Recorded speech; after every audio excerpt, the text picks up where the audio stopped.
Okay, hello, this is John McEntee here for Rock Fantasy Files, and I guess this is a hostile takeover. Denny was supposed to do this, but he had a issue, so I'm doing it instead. It's been a little while, so please bear with me.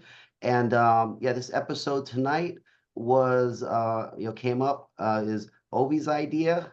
So yeah, it's going to be a pretty much a pain in the ass one, which I guess we like to do. So hell yeah, Obie.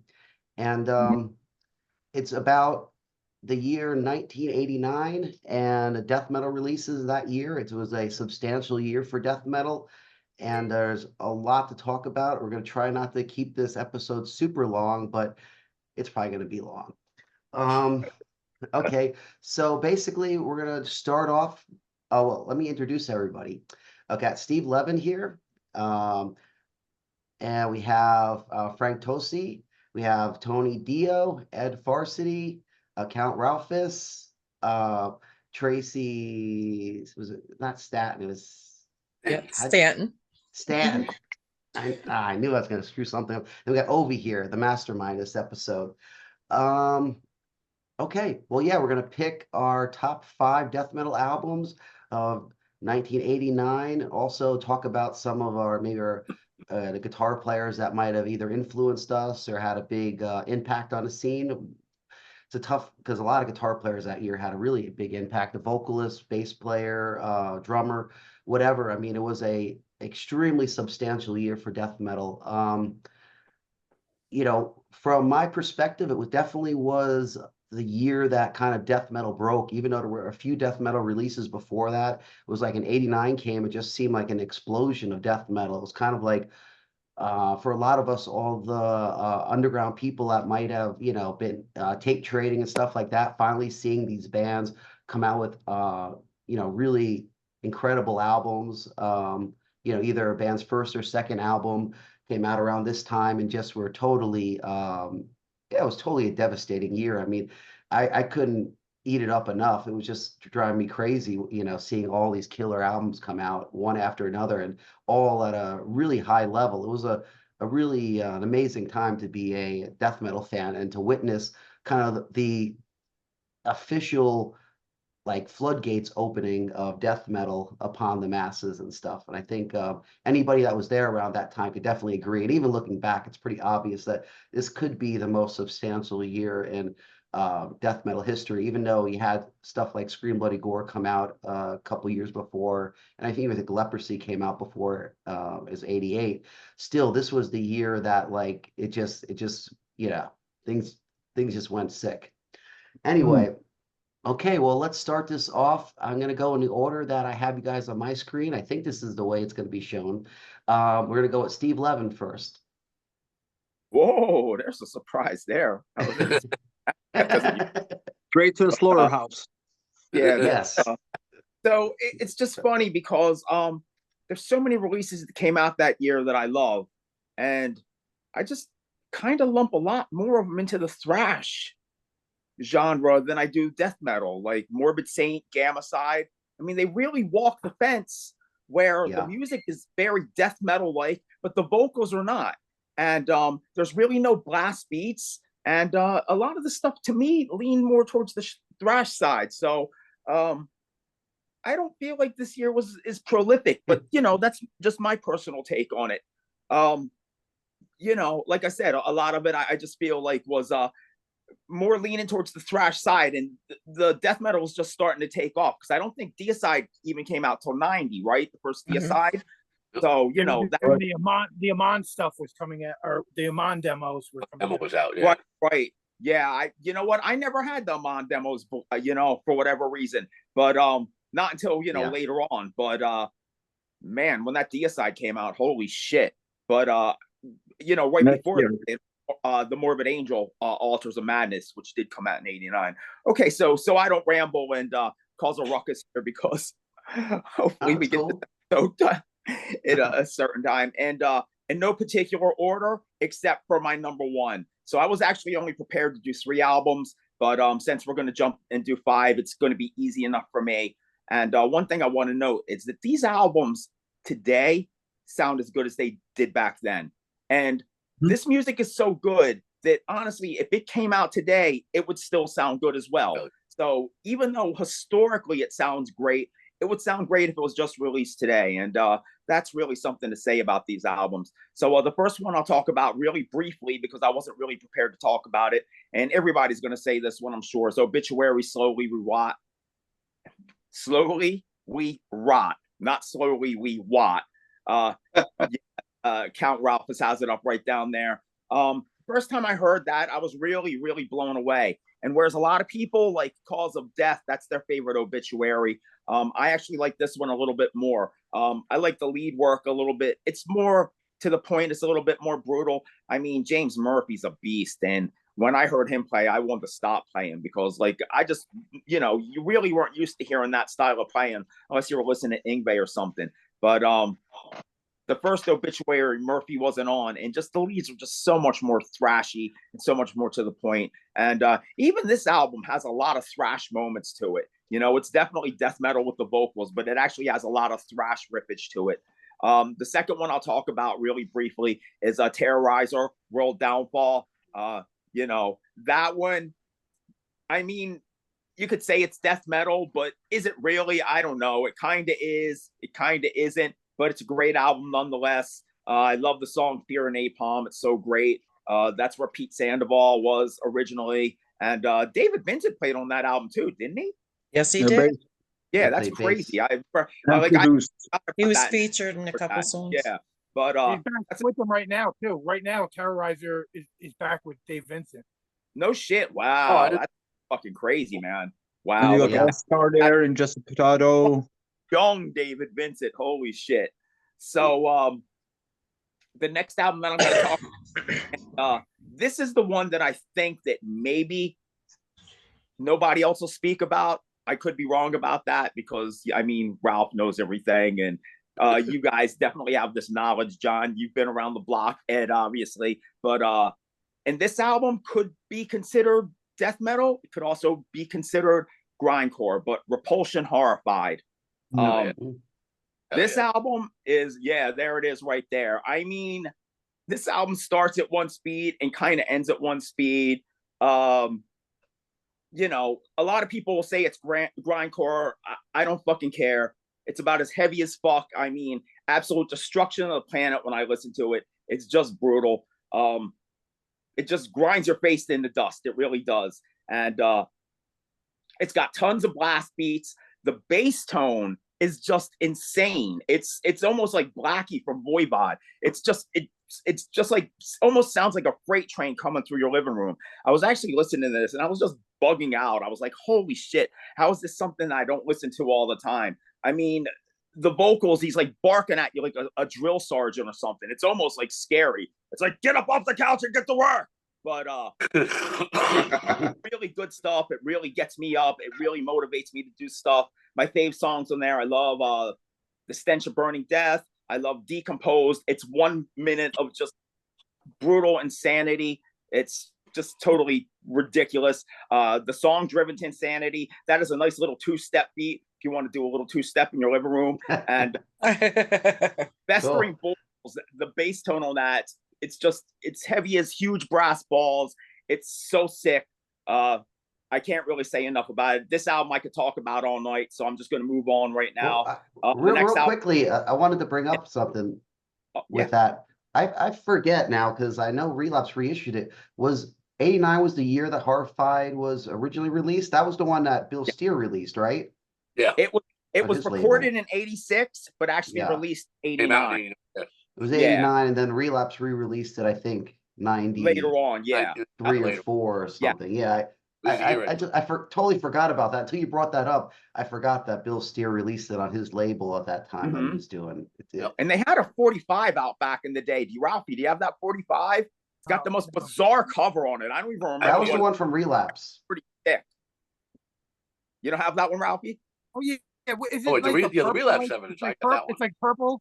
It's like purple. Yeah, I think I do have that 7-inch. Yeah, it's like that's a Wild Rags or Rage Records or something. Yes, yep, definitely. So the next one I'm going to talk about that I know that Ralph's going to talk about, these guys right here, Macabre. These guys were absolutely game changers we already were familiar with the band because of the first album, Grim Reality. And this album is just no joke. I mean, it's a Chicago three-piece, one of the most unique sounds in death metal. Most of the stuff they sing about almost exclusively is about serial killers. They do throw some other stuff in there too, Hot Rods to Hell and that kind of stuff. Dennis the Menace's drums, another level. Nobody sounds like him. He's got the most clicky double bass. He does not use triggers, and it's just crazy like his sound. And it's funny because this was one of the albums that I used to take my kids to school when we would listen to in the car. So they know a lot of songs on this album. They're super fond of it. My granddaughter's favorite song is, believe it or not, Vampire Dusseldorf. I know it's a little nursery rhymey, but she always wants to know the lyrics. We're like, no, you can't know the lyrics. But yeah, that's her favorite song. So my fave songs on this one, The Embalmer, He Embalms You, Holidays of Horror, Merry Christmas, He gunned his family down, his bullets were the president, that relatives all around. I mean, come on, that's fucking brutal. David Brahm, I love that song. His parents should have let him listen to that hardcore band. I mean, maybe as fate would have had it, he wouldn't have killed them then. I love the Cremator. It's such a killer instrumental. Rat Man, He's Not Batman. Just from start to finish, it's a great album. And number one, and I talked to Denny briefly on Monday, and this would have been his choice too. I mean, I don't know what could have stood against this and possibly won, but Morbid Angel, Altars of Madness, absolute fucking game changer. You know, they got Commando Pete from the label Mates Terrorizer. Let's talk about that art right there. Dan Seagrave's art. How sick is that? It looks like chaos. It looks evil. It has this tone that's just like, you're looking at it going, oh my God, what's in this? And then you flip it over in the back and see the pictures of and it's just like, what a fucking great album. I can't say enough about it. There they are right there. Look at that. He's got the, what's he got? He's got the Iron Bird, that red Iron Bird. Holy shit. David Vincent, like, not trying to sound like whatever. I'm not even gonna say that, but David Vincent is like, he has like this charisma to him. He really does. And I just really can't say enough about him. They had boots, they had leather, they had the bullet belts, they had spikes. And this was something that kind of got forgotten because a lot of bands were going more with that street look. So they brought back that whole like stage thing. And I fucking love that. I really do. It makes going to a show special. David Vincent had that cool tattoo. Trey had that tattoo that he used to bite until it would bleed on stage. And I guess he stopped doing that at some point. I mean, you know why he did that? You know why he did that? Didn't he get like a blood infection or something? Well, what he did, he said that he would, when he opened himself, he would release the demons. Yeah. Now the demons are stuck inside him because he doesn't do it no more. But that's why he's collapsing. He's embraced them. Yeah, but that's good though. Embrace the demons. This was the band that came and was as intense as Slayer, discounting Voivod, which is from a whole different planet. You can't compare Voivod to anybody because Voivod were definitely my band. But I love Slayer just pretty much equally. And Morbid Angel was the band that came along and was like, they were the next Slayer for me. And my favorite songs on this album were Immortal Rights. It starts off with that backwards tracking and then click. And it's just got that evil middle part with Sandoval's drumming, that stuttered double bass drumming, which is insane. Lord of All Fevers and Plagues. And there's a funny story about this is that I used to play the song and blast it when this CD first came out. And one time my youngest Marissa was sitting in front of the speaker and Lord of All Fevers and Plagues on, and I'm yelling, "Iya, Iya, Saka, Iya," and my wife's like, "Take her away from the speaker. You have no idea what they're saying right there. You can right, you know what I mean?" And like, I totally get it. Like, young parent, what can I say? But that's probably why my daughter loves slam metal so much. Yep, you know, definitely. You're right. Blasphemy, Do As That Will, such a great fucking song. I mean, amazing. And my absolute favorite, Chapel of Ghouls, probably a lot of people's favorites. I can't say enough about it. That would definitely be my favorite. The other four I love. And I could ramble on about some of the other stuff. But like I said, there was a lot of stuff that I consider a little bit more thrash. But I mean, I picked a couple things that could have been considered grindcore too. So, and macabre, how do you even categorize them, you know? So That's it for me, guys. Sorry Sure. for rambling so long. Oh, Not this at is all. episode to ramble. Yes, not out. That was great. That was great. You're right though. There was a lot of great thrash stuff that came out, or like thrash death that came out around that time too. Okay, so I guess we're gonna bring it over to Frank now. You can go next. Hey guys. So I didn't live through this era and wasn't able to pay attention because my parents were into poser metal, which is why I'm into real metal. So I was 8 years old in 1989.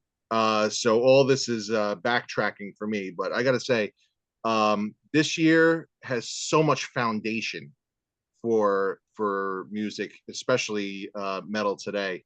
And when I was going through and doing my homework for tonight, I was just like you guys said, it's so hard, but I tried to narrow it down to three.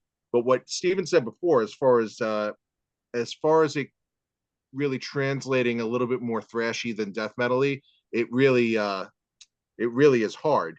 So I do want to say one thing.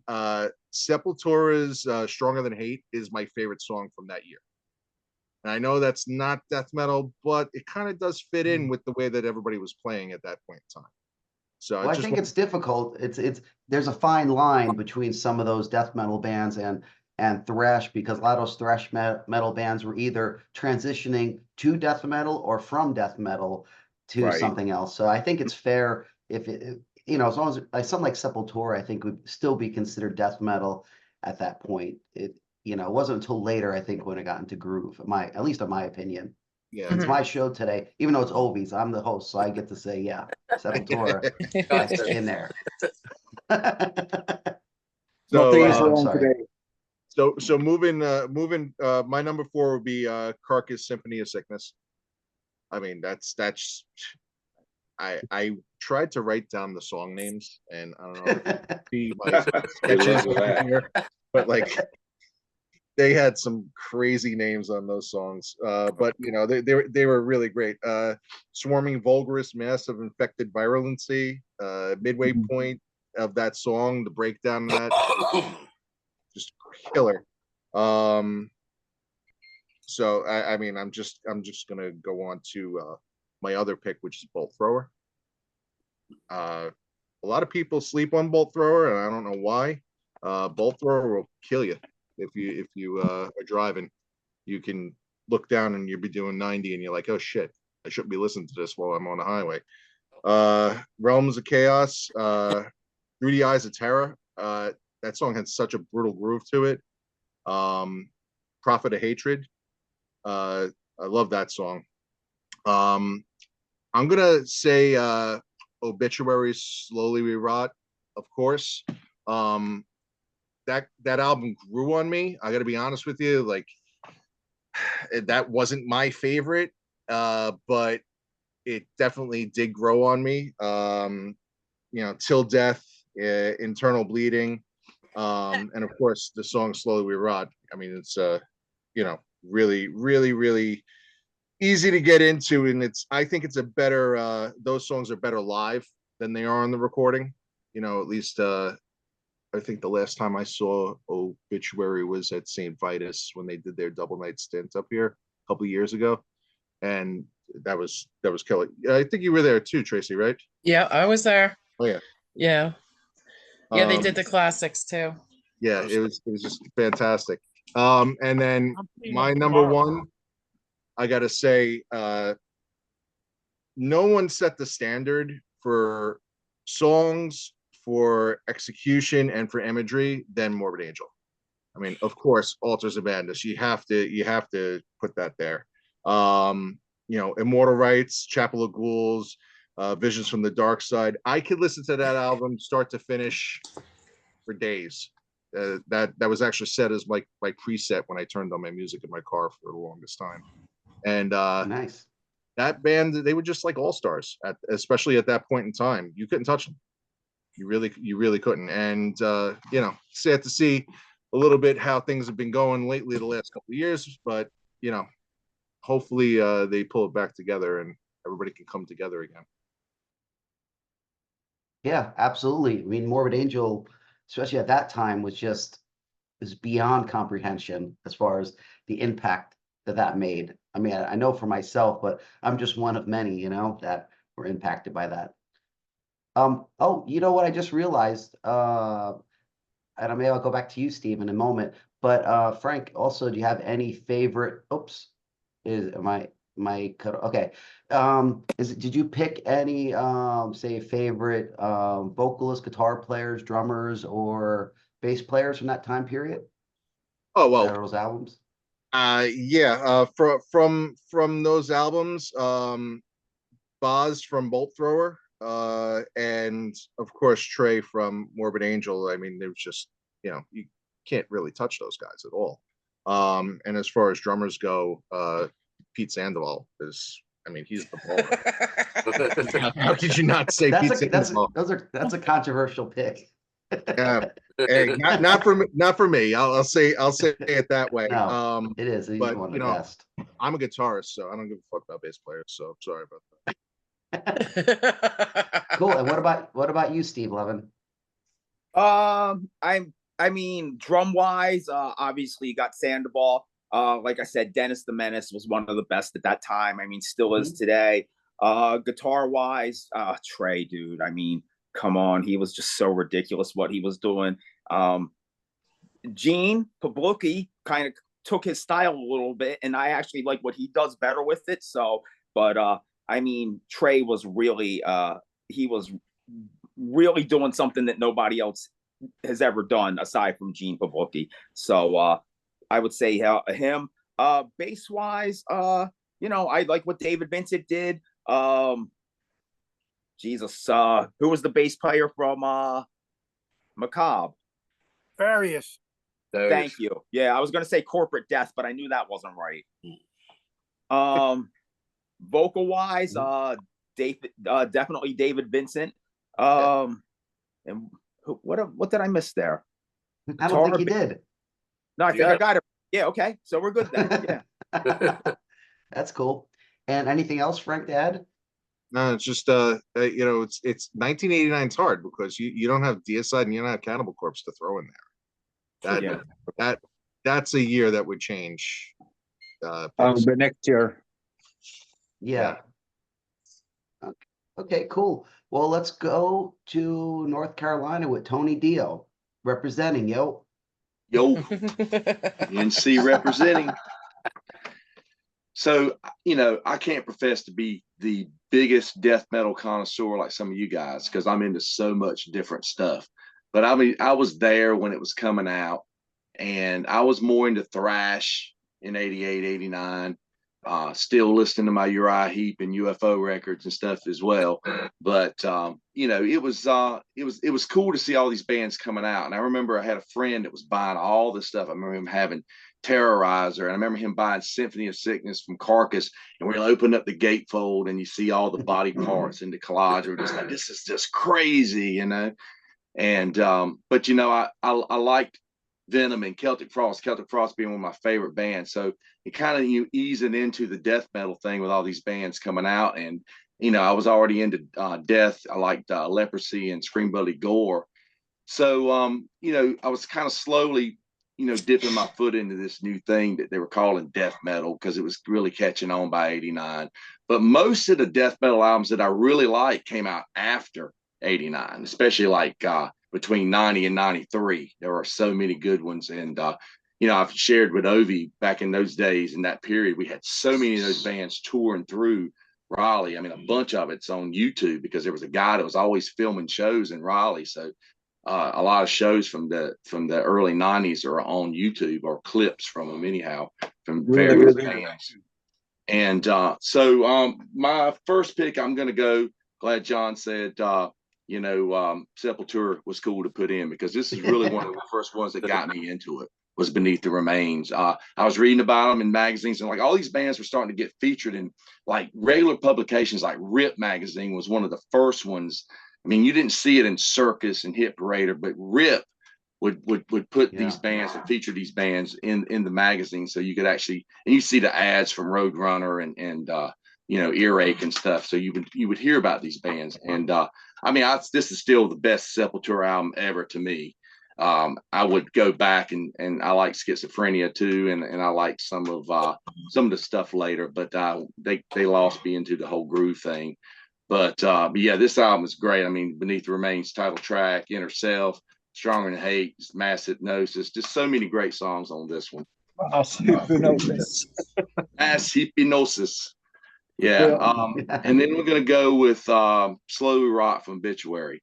Now, remember the first photo I ever saw these guys where they were all with nooses around their necks, like they were like being hung. And I was like, that is cool, And I remember my friend that was all into the death metal stuff. He was the first guy to get this. And but yeah, I love this. And being a Celtic Frost fan, I really gravitated to this one because they had those chuggy riffs, and it was just real heavy, low tuned riffs, kind of like what Frost would do in a way. And of course, they would go on to cover a Frost song, the follow-up album. But yeah, there's so many good tracks on this one as well. I mean, I love the title track. It's probably my favorite one on here. And of course, they still play that one live. And but yeah, I remember going to we had a head shop that sold all the cool metal shirts and got this shirt with this album cover on it. And so that's one of my favorites for sure. And I'm going to go for third. I only picked 3.5. I got an EP. My third one definitely be Altars of Madness, which for some reason I don't have a physical copy of anymore. I remember I think I bought it on cassette originally, and then it didn't have Lord of All Fever and Plagues on it. So eventually I got the CD because that was a bonus track. And I think somewhere 15 years ago when the long box CD craze was out, I had all my long boxes.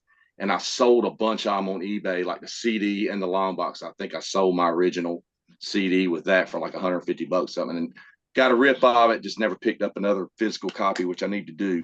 But that album cover sold me alone. And then I remember looking at it in the store, and then you seeing the pictures of the band, and they just look so cool, like Steve Levan said. I mean, it kind of reminds you of old Slayer, Show No Mercy and Hell Awaits era Slayer when you saw those photos. And I thought that was so cool. But they had great, I mean, Immortal Rights, nothing sounds like that when you put it on. It was just like, wow, this is really, really cool.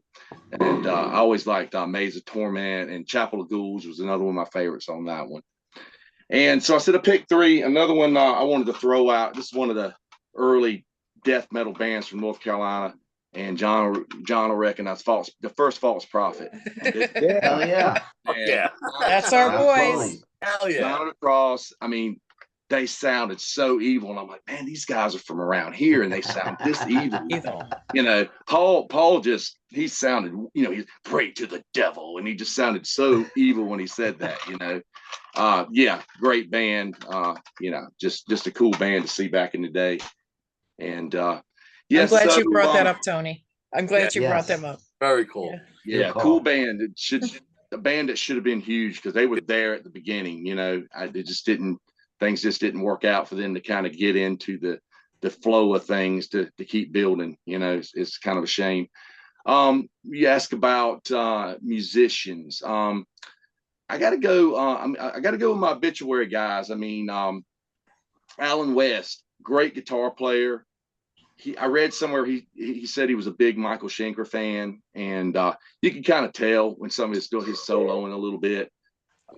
He's a great player, and I mean, he wasn't on the second album, but he came back, and he just had a lot of good solos and stuff, especially around the Incomplete. He was really shining on that, and it's a shame what happened to that guy, just the way he went down over the years. It's just such a sad story.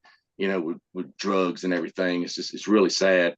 Drummer, I got to go Donald Tardy because I just love what he did. And I mean, just those guys, period. I mean,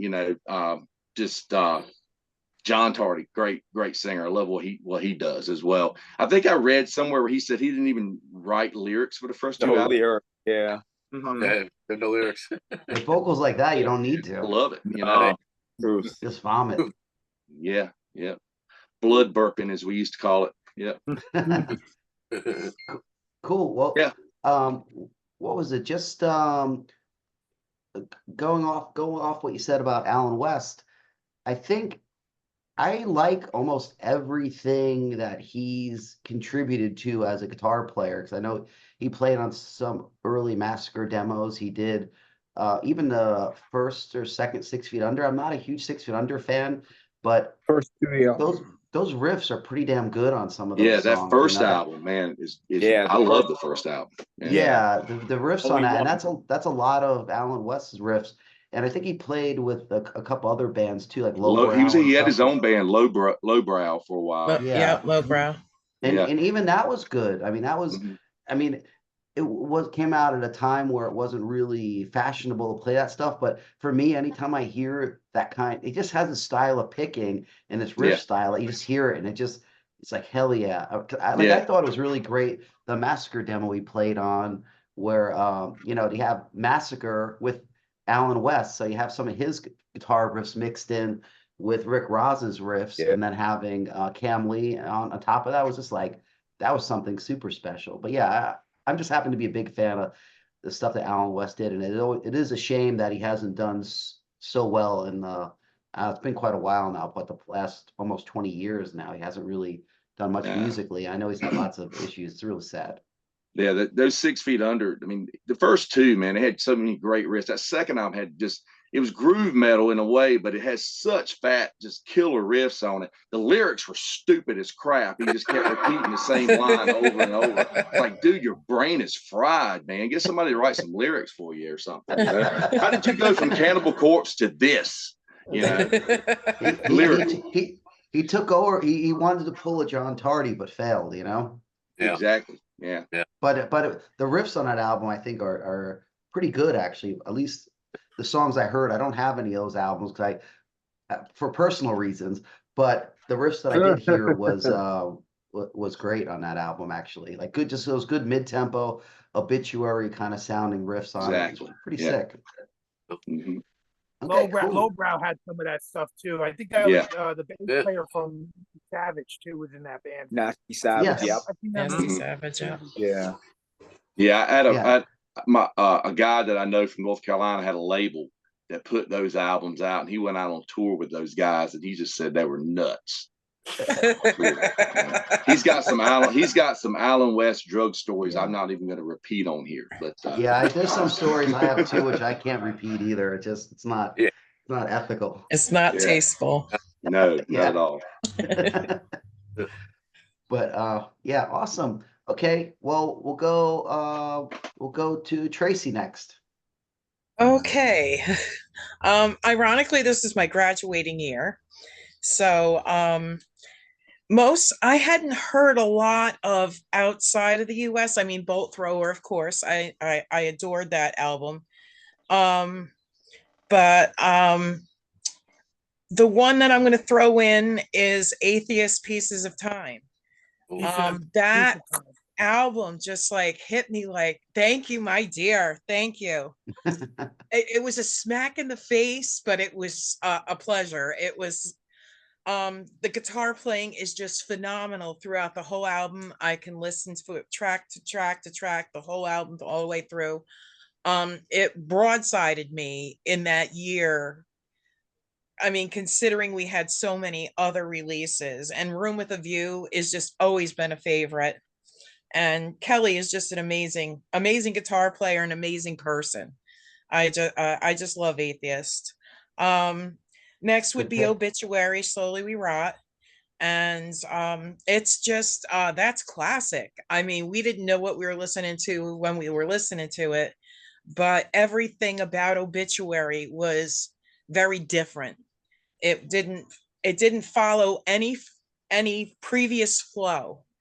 So when I first heard this album, I knew that like these guys were going to be with us, you know what I mean? And just the bond with the guys, they had a way of bonding with their audience, you know, and I still love that today.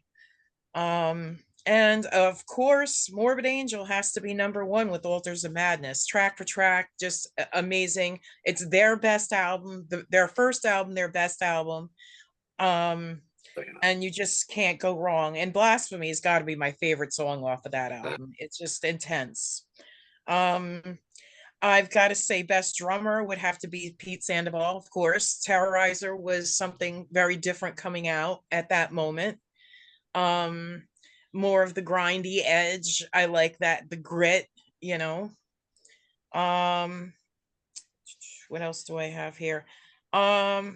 Yeah, I didn't know where we were going with this, but I wanted to throw Vital Remains in there because they came out with their EP demo, reduced to Ashes, which was intense at that time. But everything I was working with was basically right here in the US. Again, I was still tape swapping, you know, so everything was discovered through somebody else who said, hey, listen to this, listen to this. So it was an amazing time in that era because everything was just coming to a head. And just when you think it did, like, okay, we're going to go from here, something new came at you. It was just thrown at you, you know. Again, you can't deny Macabre at that point in time either. My crew just hadn't gotten into that, but like the year after, I started really getting into more of that sound with the whole Cam Lee thing. So and guitar player has to be Trey, but I can't deny Kelly and Randy's combination on Atheist album. That it was just an intense album. It just hits you broadside. You just had to play it. Yeah. Awesome. Good pick. And then with the Atheist was a good pick too, because to me that's really one of my favorite like tech death kind of albums. I think it holds it's such a great medium between, you know, keeping it still kind of death thrashy, but also doing the tech stuff without going so far overboard where you get like, sometimes the tech stuff goes too far for me and I'm just like, it turns into a talent show, but they still, I think, kept a good musical rhythm to their songs. Like the songs were still, the song was still important, not just the talent, which is a problem with a lot of tech bands. Where they went to that next level where it was really super technical on that. Piece of Roger Patterson bass playing is unbelievable. Yeah. Yes. Oh yeah, he was great. It's really sad that he passed away on that Candlemass tour. He was a phenomenal person and just an amazing bass player. Totally badass. Okay. Well, next up we'll go to New York and Ed Varsity. Hey, all right. Wow, 1989. What a year. I mean, I started the year, I put out the 4th issue of my fanzine, The Book of Armageddon. Ended the year interning at Roadrunner Records. Totally engrossed in tape trading still, video and audio. So I was key to all these new bands as they were coming out, got all the demos, all the rehearsals, all the albums, and just absolutely love this new death metal. You know, again, like John mentioned, you know, Scream Bloody Gore came out earlier, Leprosy. There were bands doing death metal earlier, but 89 was the first year that it just exploded. So many great bands, so many iconic pioneering bands for the genre that just created a template like Morbid Angel. Morbid Angel are not in my top 5 albums, although Also the Madness is a fantastic album. And Next to Abomination is my favorite Morbid Angel album. But that album was created one of the templates for death metal. And countless bands followed Morbid Angel's footsteps. But as far as my top 5 albums, number 5, Realm of Chaos from Bolt Thrower, just brutally heavy. And when I heard that, I was like, holy shit, that just blew me away. Slowly Rerot from Obituary, my number 4 album, just, again, one of the templates for death metal. So simplistic, but so utterly brutal. And again, John Tardy, no vocals, just make some grunts. Everyone grunts along anyway in the audience, so it worked. And it was funny when I started working at Roadrunner in '89. They told me that, and I was just hysterical. I was like, "That's why I couldn't figure out the lyrics." Right. Oh, no. Yeah, but it was great. You hear like a die here and there, like a die or a kill. Exactly. Yeah. A couple words here and there, but that's it, and it works. it's like the Japanese bands with the broken English stuck in. There you go. Yeah. Right. My number 3 album. I'm surprised nobody has mentioned this yet. Autopsy, Severed Survival. Just unfucking believable. I mean, I was friends with Chris since Death, pretty much. He had sent me the demo, so I was familiar with them. When that album came out, it just crushed. Fucking phenomenal. Number two, Symphonies of Sickness from Carcass. Just one of the most brutal bands, one of the most brutal albums. When they were on tour with Death in '89, I must have seen that tour probably 4 or 5 times. I traveled all the way to Buffalo to see it, went down to Philly to see it, all over the place. Ended up in Buffalo. I was with Primeval. We were like, let's go see the show in Rochester. So we got a hotel room. Went to see him in Rochester the next night because of Carcass. I love Death, but by that time I was kind of over Death. I wasn't really into what Chuck was doing. So we were all just hanging out with Carcass and Primeval and different people during Death's set. But Carcass on that tour was one of the most intense, mind-blowing experiences of my life. It's like as soon as they hit the stage, from the opening note, you just lost your mind. It was just one of the most intense shows ever. It was like seeing Ripping Corpse back in the day. It was just really fucking great. Yes. Number one album for me for that year, Consuming Impulse from Pestilence. Great. Absolutely love Pestilence. For me, the first album, Malleus Malefication, is my favorite Pestilence album. So but good. Consuming Impulse is one of my all-time favorite death metal albums ever. It's just, again, super brutal, super heavy. Haven't picked any song titles from these albums because, quite frankly, I think every song rules on them. I just absolutely love them. And for me, I got to throw in a special mention: Holy Moses, the new machine of Liechtenstein. Thrash riffs, yes, but definitely death metal. Samina's always been a death metal vocalist, and this album is one of their best albums. And then I have grindcore albums I mentioned, and a whole bunch of more shit. There was so many great albums in '89. There was so much coming out. Also want to throw this up.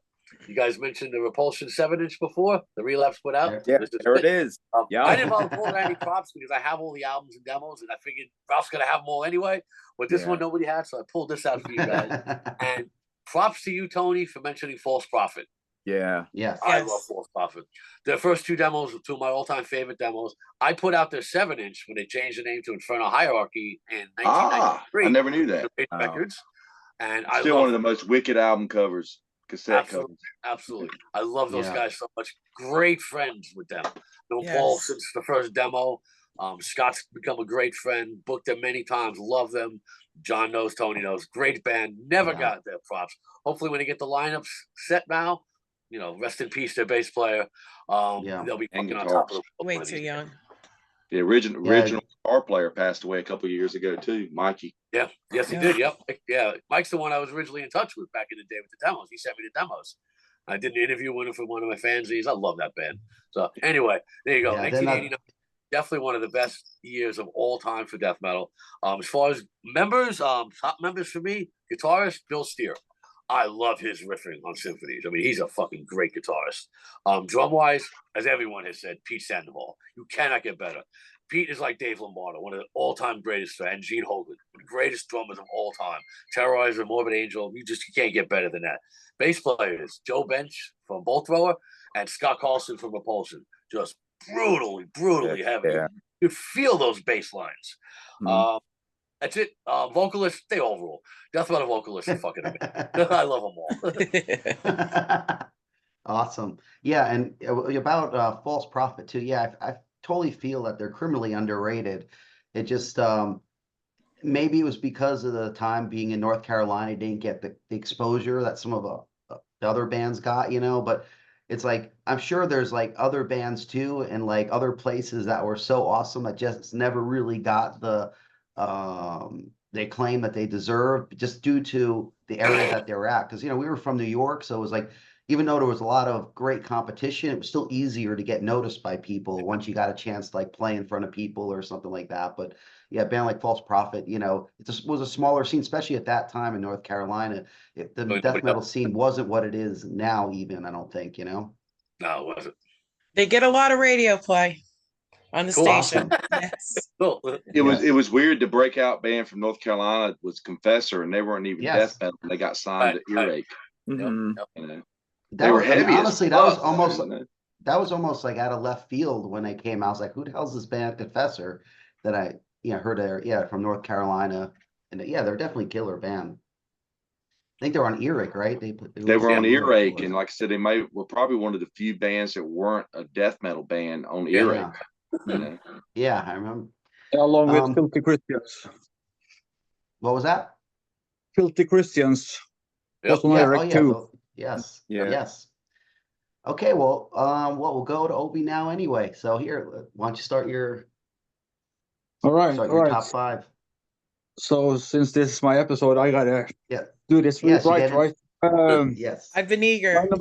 number 5 is Defecation, Purity Delusion. It's Mitch Harris and Mick Harris.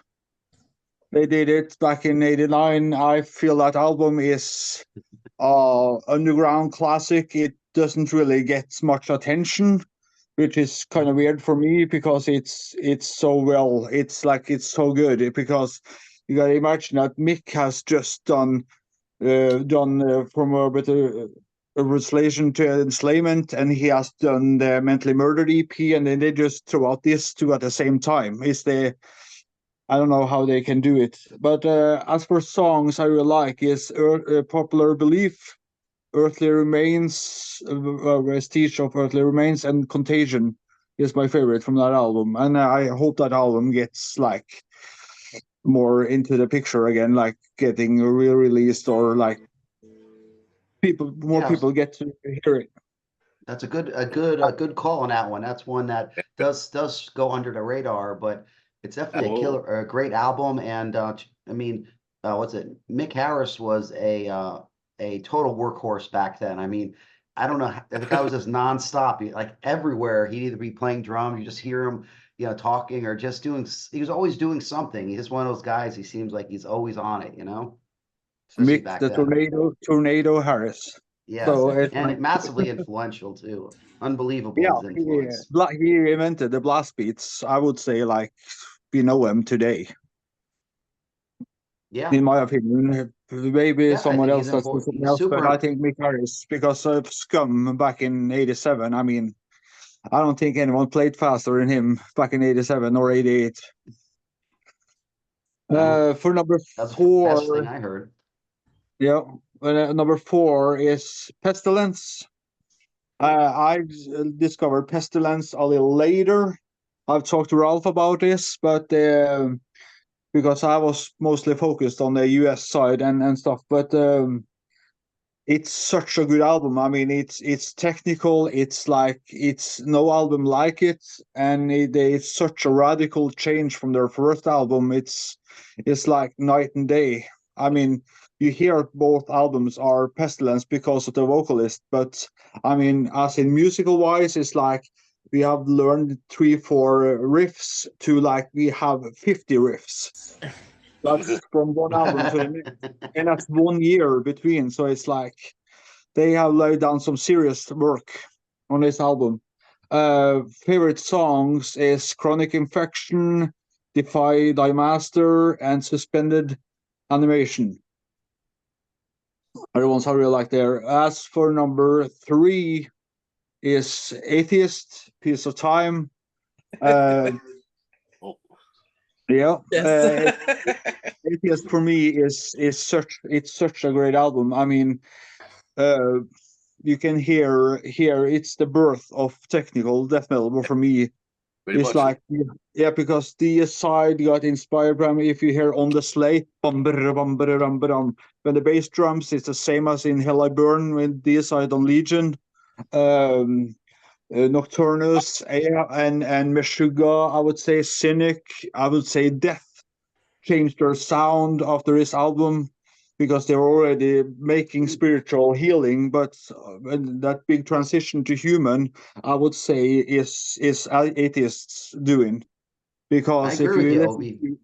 If you listen to Human and listen to Piece of Time, there's some good parallels there, and it's no doubt about that. Piece of Time either is very inspired by Scream Bradley Gore. You can hear that they are very inspired by Death, but at the same time they put so much into it that they made it their own. So they kind of hail tribute to Death and make it to their own and kind of make a future for it. Because Suffocation too, again, with the drumming and the bass and everything, is they really put their stamp on death metal back in, and the album was recorded in '88, I guess, and the record company kind of went bankrupt, so they released a short amount of albums, 89, then it got pushed back to 1990, and in 91 Metal Blade did buy up the rights and gave it out so everybody could hear it. Like, but was the album though officially released in '89? Wasn't it by somebody? Yeah,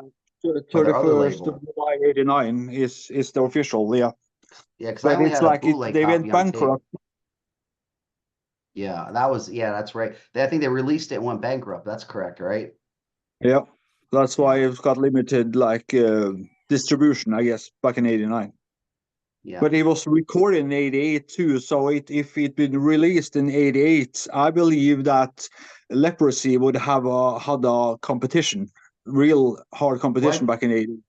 Yeah, you're right. Actually, I did an interview on this station with Kelly about that, and I agree with that statement 100%. Is that if the first piece of time would have came out right after it was recorded, it would have made such a huge impact on the scene in '88. I think in '89, by the time it got officially released was what, 90 or 91 or whatever. I can't remember, but that was, by that time it was like too late for it to make the same kind of impact and what it did, because people already heard that album. So it was like when it came out, it was like people were just getting, new people were getting into it, but all the people influenced by it already had the album. So it wasn't like a new influence get thrown in. It was like it was just kind of like covering the people that wanted the original copy of it, I guess I'm trying to say. Active Records, it was originally that's released it. on Active. Yeah. Yeah.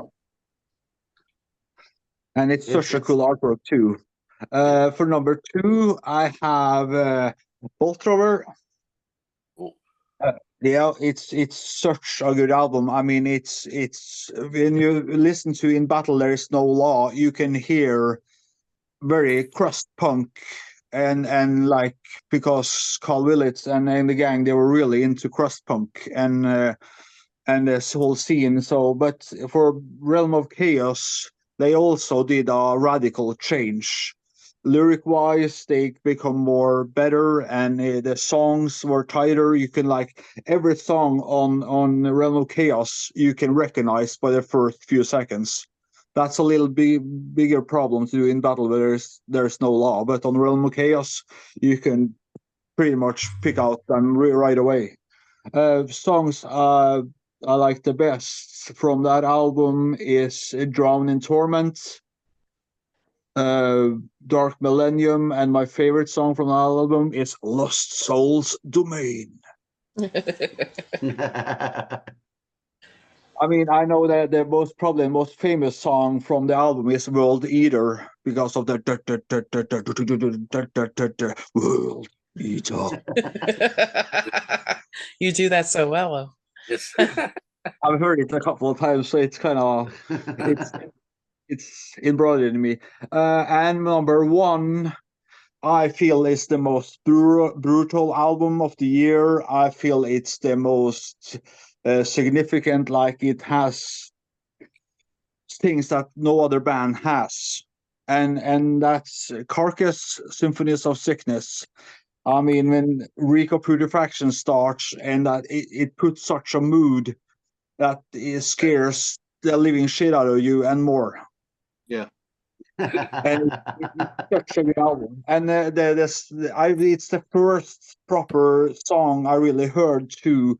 Like, it's going to be my number 1, but Pathological Necrotism is my third one, Reek Putrefaction, because of the intro, and also there too, with going from Reek Putrefaction to Symphonies of Sickness, it's such a big development in one.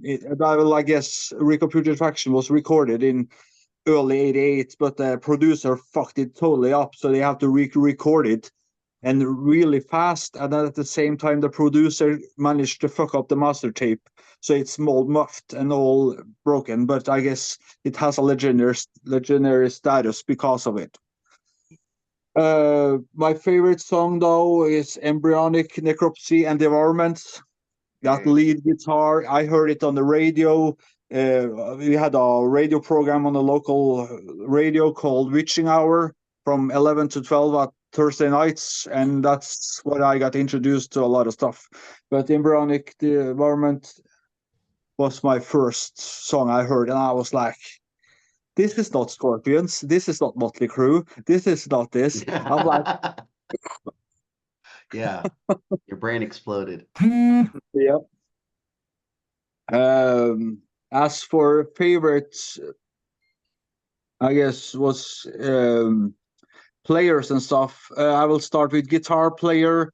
I have like a love-hate kind of relationship here because my pick is Bill Steer.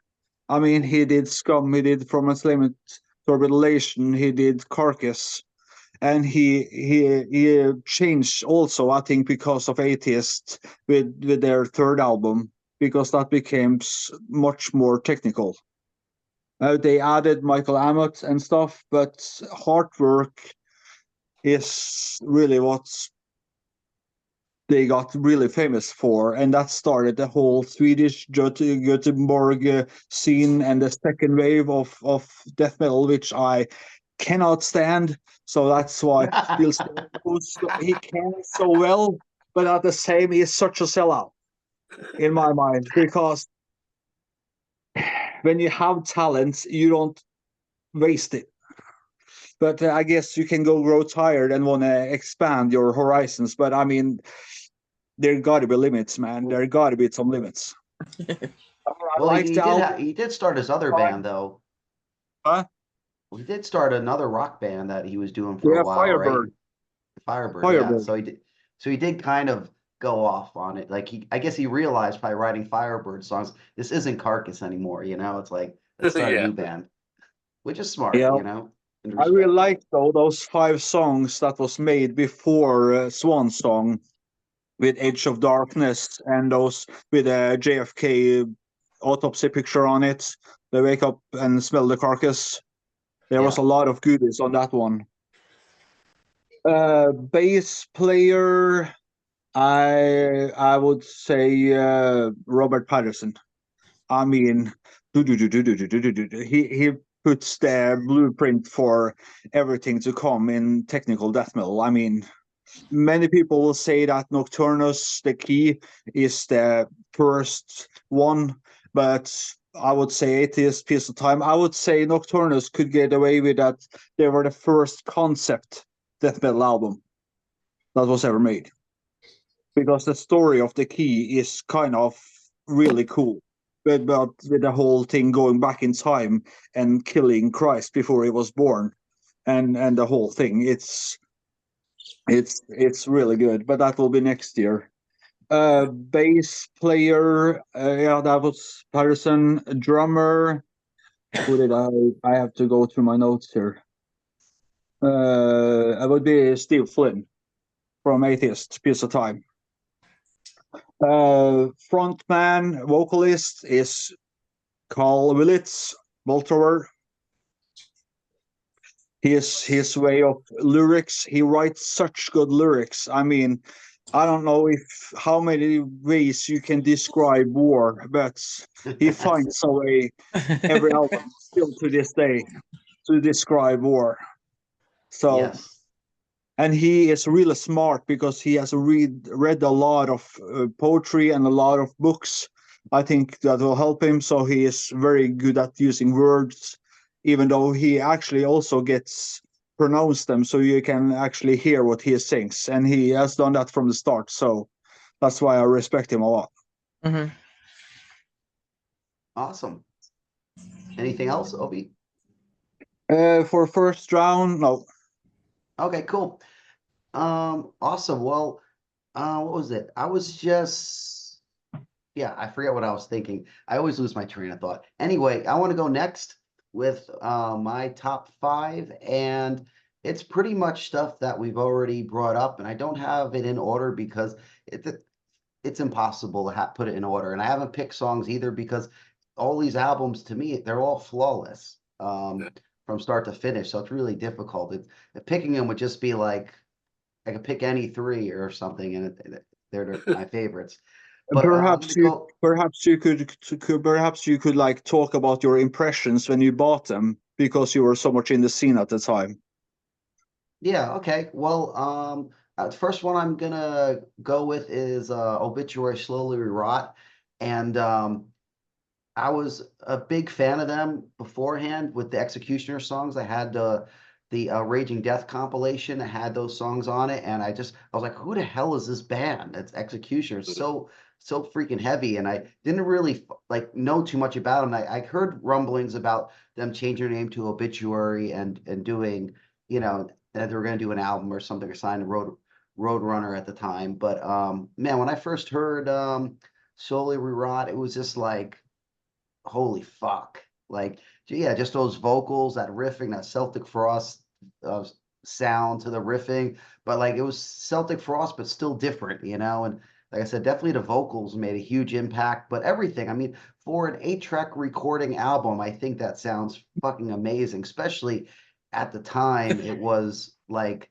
it was just, they were able to make it like a really clean demo, or it's not crystal clear, but like still keep that heaviness. It was almost like a rugged version of like Morbid Tales or something kind of production to it, with at least with the guitars, where it had that crisp sound to it, but also had a big meat to it, you know, like it was, they were definitely laying down the gauntlet with that sound and that album. I thought it was I mean, and honestly, most bands, I end up like liking their demo better or just as much as their first album, because almost that rawness of the demo gives it a little extra personality. Because sometimes in the studio they over fix things up too much and try to make things sound too pristine. But I think with Solar Rot, they didn't do that. And also, really, a lot of the albums at this time period, they it wasn't there wasn't that over crystal clear standard out there yet. I think that crystal clear standard started a little more after, like, say, Spiritual Healing came out or something. That's when bands really started to like want to make it like really distinguishable sounding. And in a way, even though there's a lot of great albums that have that kind of that crystal clear sound, to me it sometimes takes away a little bit of the band's personality, because you know, when you hear their demo, especially, you get that honest feeling of like the four guys usually in the room, or just novices going in the studio and just spilling their guts out on a recording, than an album when it's meticulously planned out. And you know, sometimes you have engineers coming in and influencing you in a way it's actually hurting your album more than helping, because they don't understand, especially at that time, what you were looking for. I mean, it's ridiculous. I can speak for myself. When we did our album like 2 or 3 years later than that, it was like they're looking at us like we're from Mars when we told them what we were looking for on our album production wise. And this is like a metal engineer too, still thinks we're crazy. So I can just imagine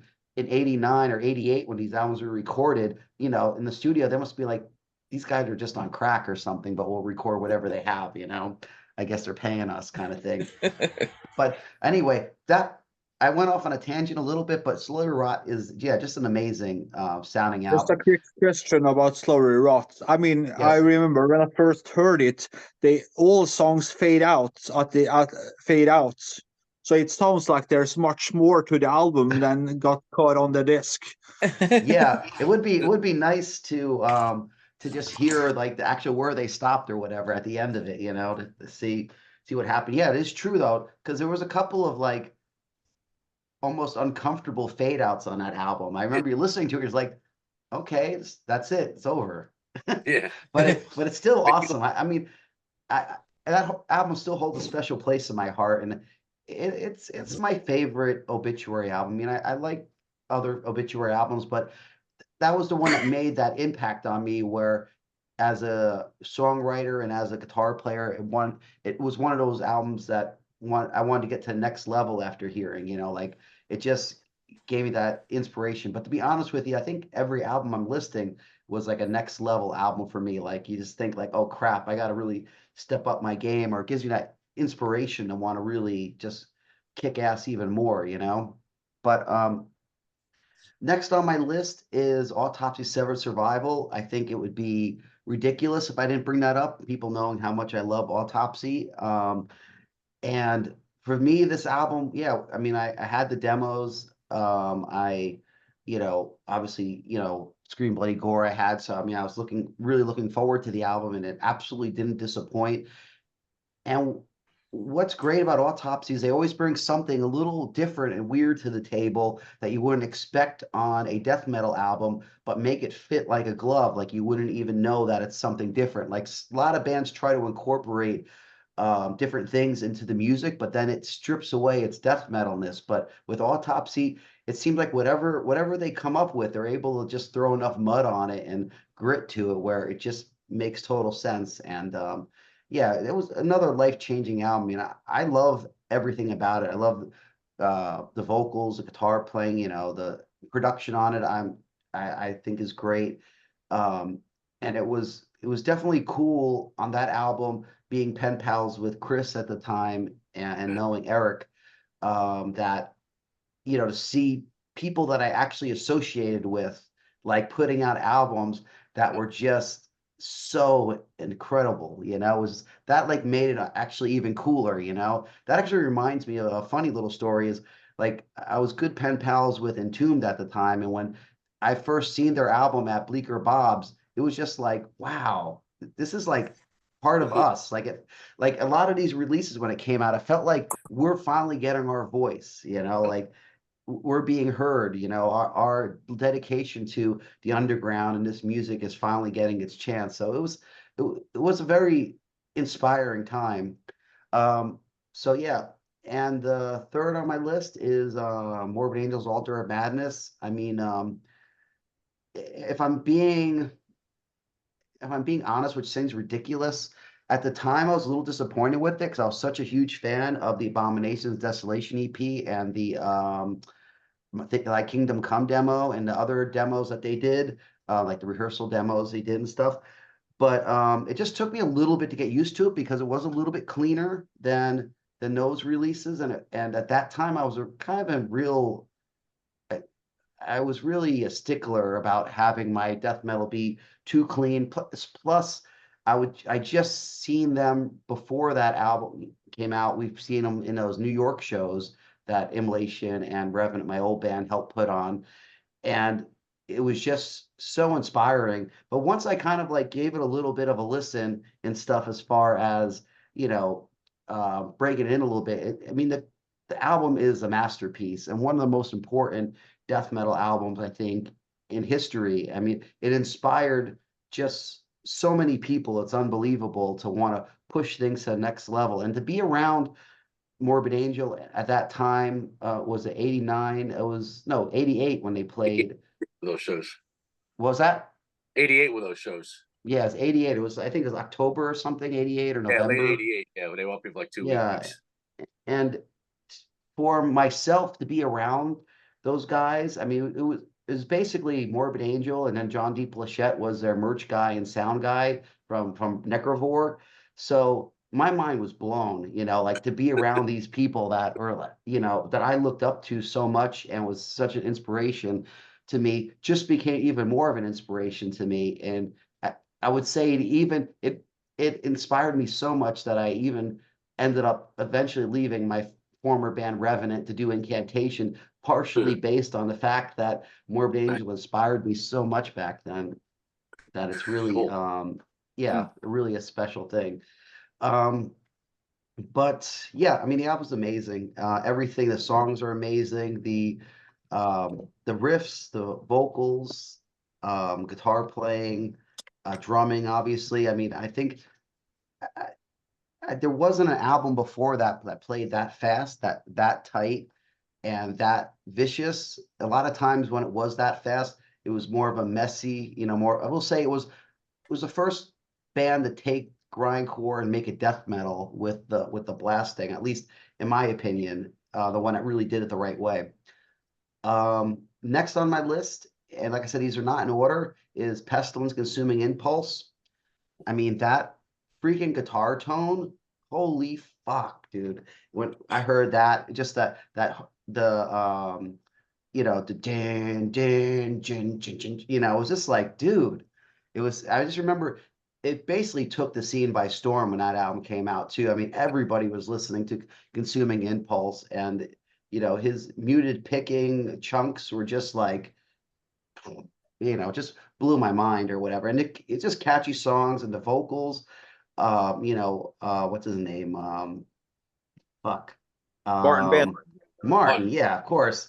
Yeah, his vocals were just amazing on it. Kind of sounded Oh, like a strained Chuck, you know, like Chuck, but like getting like stabbed or something at the same time. It was just awesome.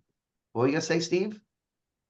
oh, he was a top tier vocalist, Martin Van Drunen, just so good. Yes. And I honestly, like, one of my biggest fails on any episode I've ever done here is forgetting that Pestilence Consuming Impulse came out in '89, because that would have definitely been one of my top.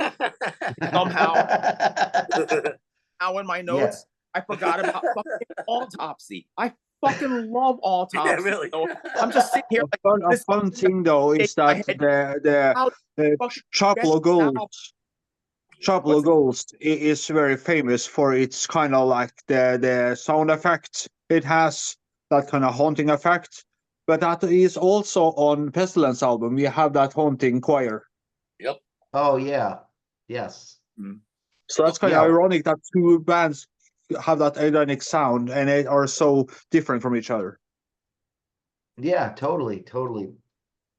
But yeah, like I said, you know, Consuming Impulse, I mean, that was a strong album.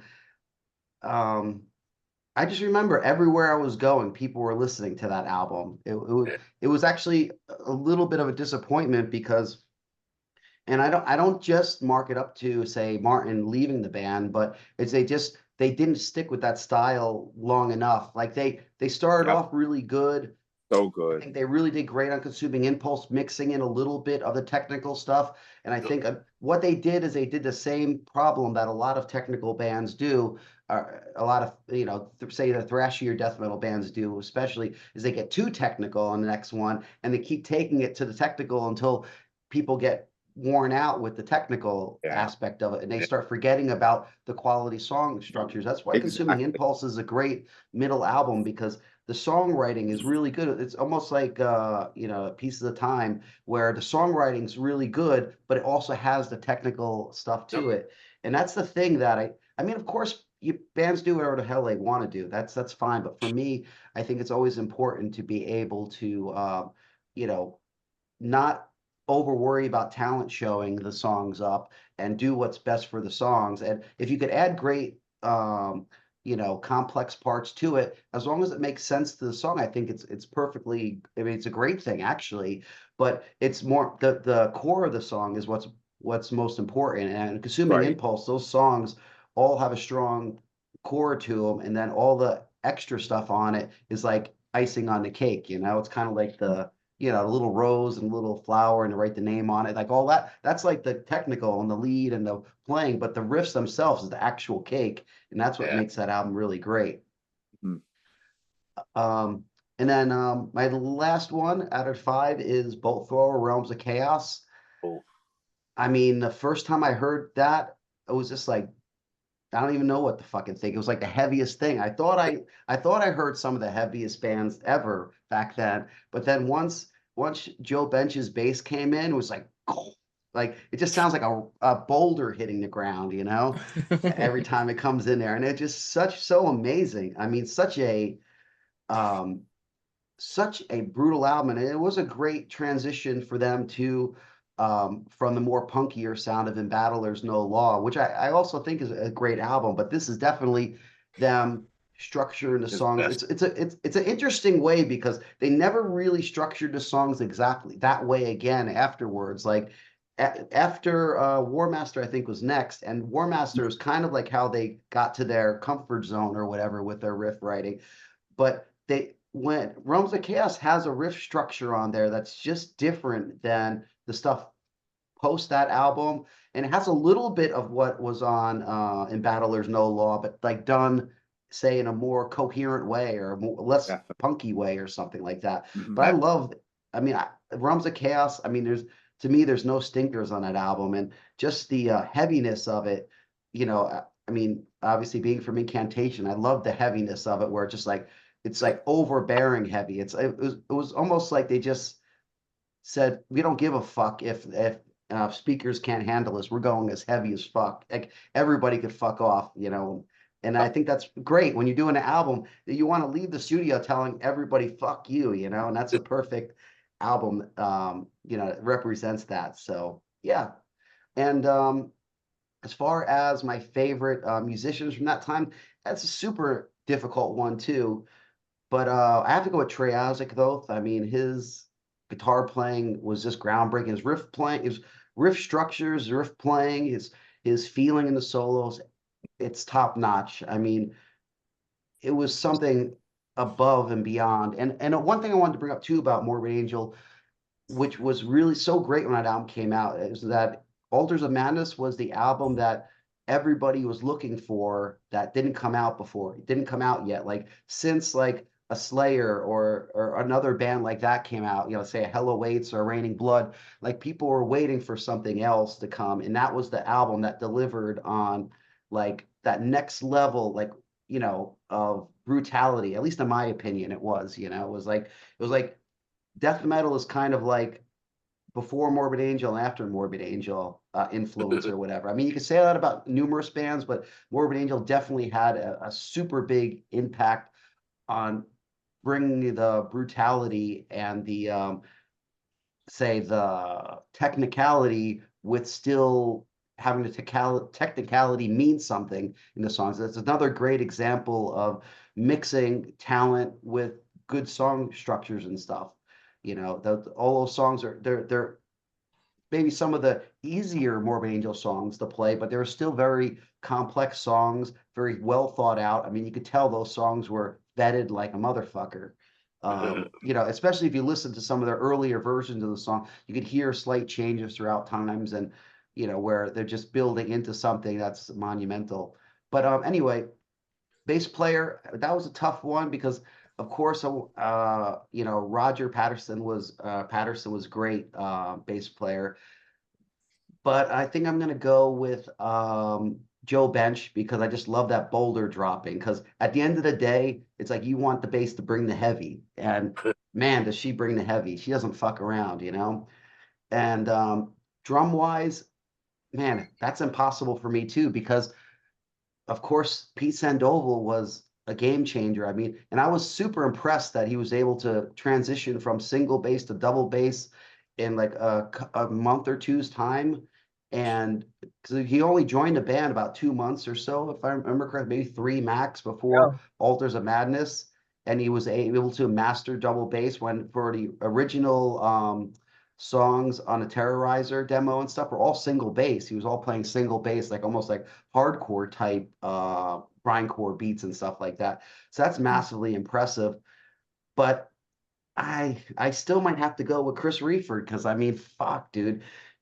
Anybody that can play like his personality exactly, like when Chris Reeford plays, he's almost like speaking to you. I mean, and not to toot my own horn, but you know, we did that death cover with Evil Dead, and he sounded like no other drummer I ever playing with him, but it sounded right. But also it had his personality and like you knew when he was playing that it was Chris playing the drums. It didn't sound it just it's just mind blowing. And the ideas that he has drum wise are just are just it's amazing as a songwriter. And when I hear the stuff he comes up with drum wise, I'm just like, you son of a bitch, where'd you come up with that? That's like so cool, you know.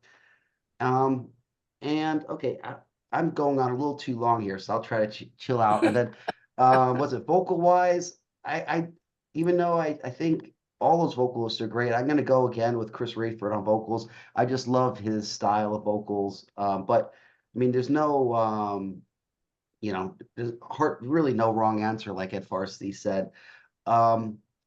And one thing I want to say too, real quickly, is with Carcass, Symphonies of Sickness, even though it wasn't one of my picks, it's a great album too. Like this is impossible to not have albums that are great that are not on the list.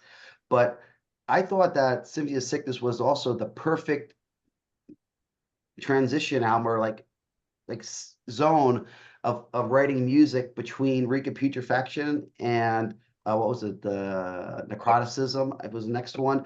To me, I think Symphonies was the perfect middle zone because it has the roughness and the rawness of what was called the first one. Yeah, Recaputrefaction, but it has the song structures there that are more coherent and understandable. And not to say I don't like Recaputrefaction, because when I heard that, it took me a couple listens to even understand what was happening on the album. But once I did, I was just like, I can't believe there's an album that's more chaotic than Scum, you know? Well, it was. Bro.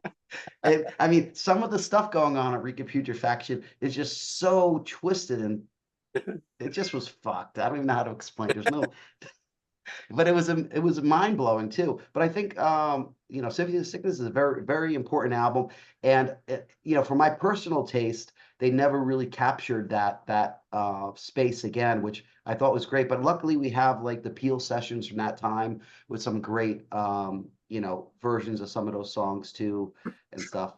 But anyway, enough of my babbling. I think I spent way too long talking. We should get on to the next part of this, which Ralph's got to go. oh, Ralphus, yeah, he didn't even go Gotta yet. go. He's the one that's going to take a while. Okay, Yeah. Count Ralphus, you go next.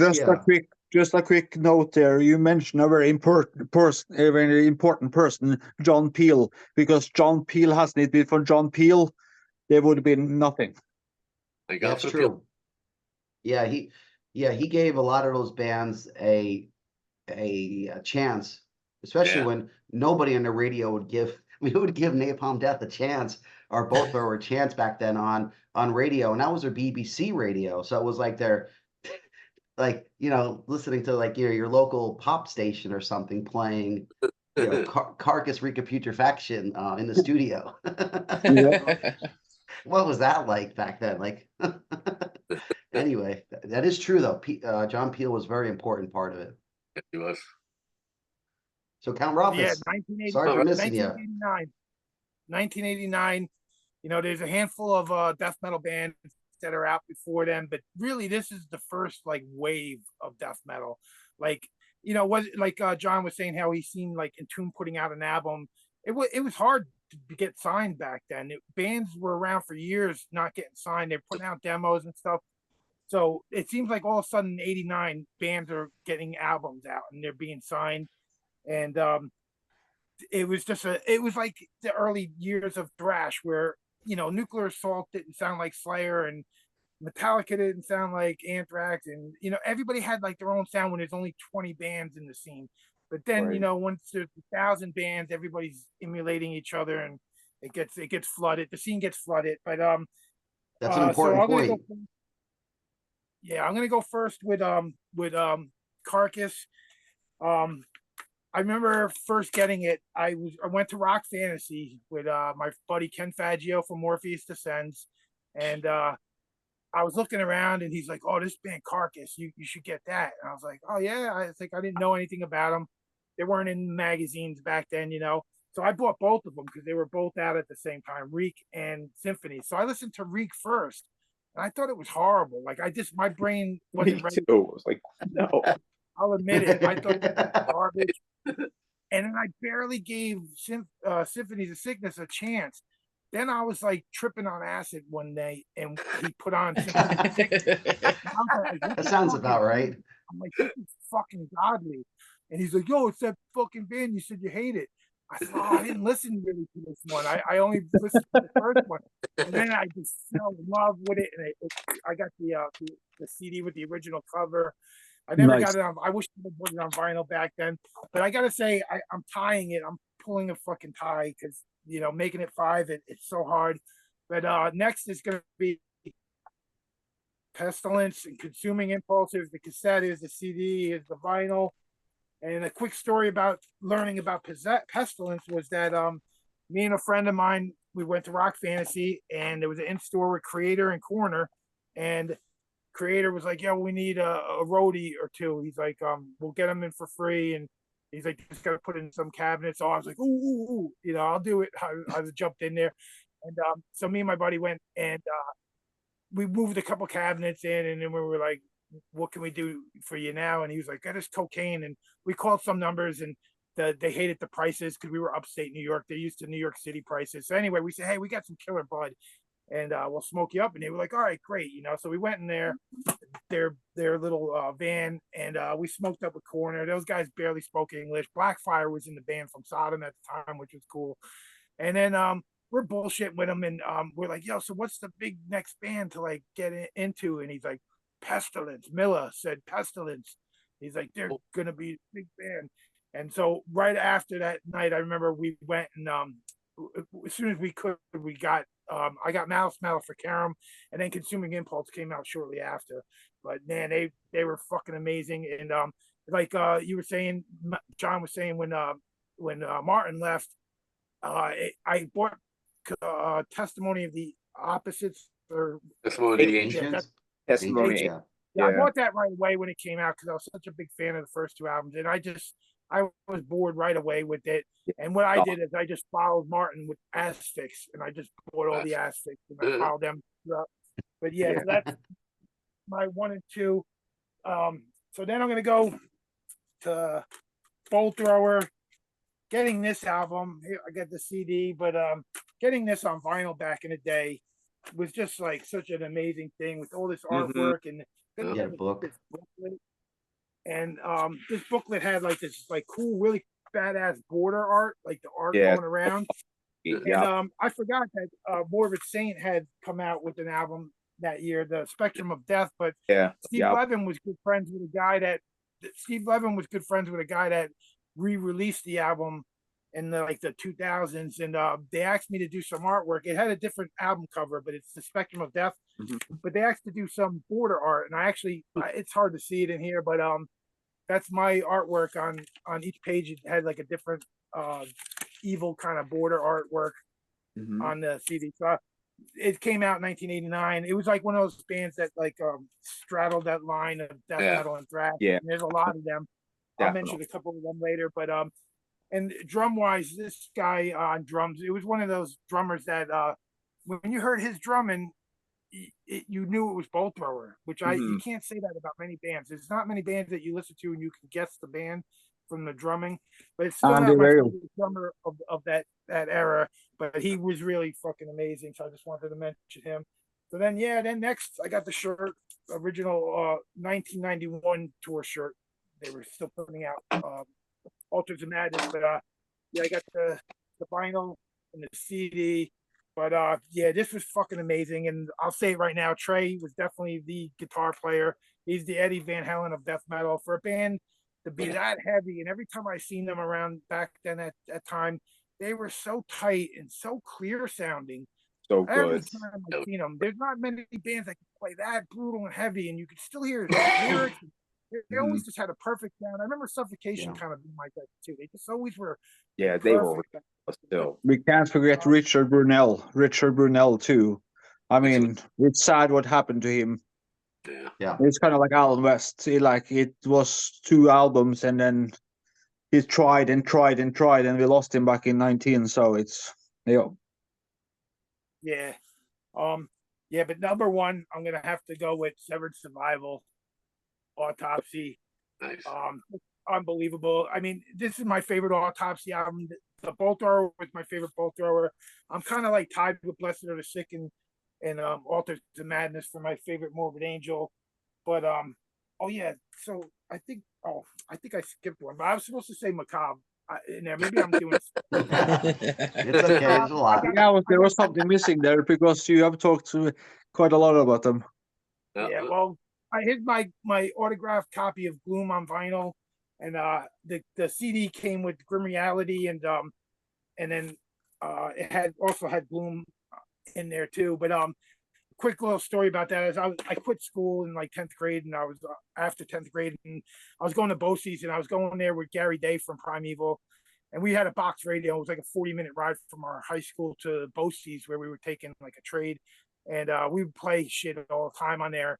And I was like total Slayer fanatic at the time. And like he bring in the Shitless demo from Macabre. And I was just like, God damn, what is this? It's like the drum was so fucking fast that I didn't think it was real. I was like, that can't be really double bass going on there. Like I wasn't too familiar with people using drum machines back then, but I was like, that's gotta be a machine and stuff.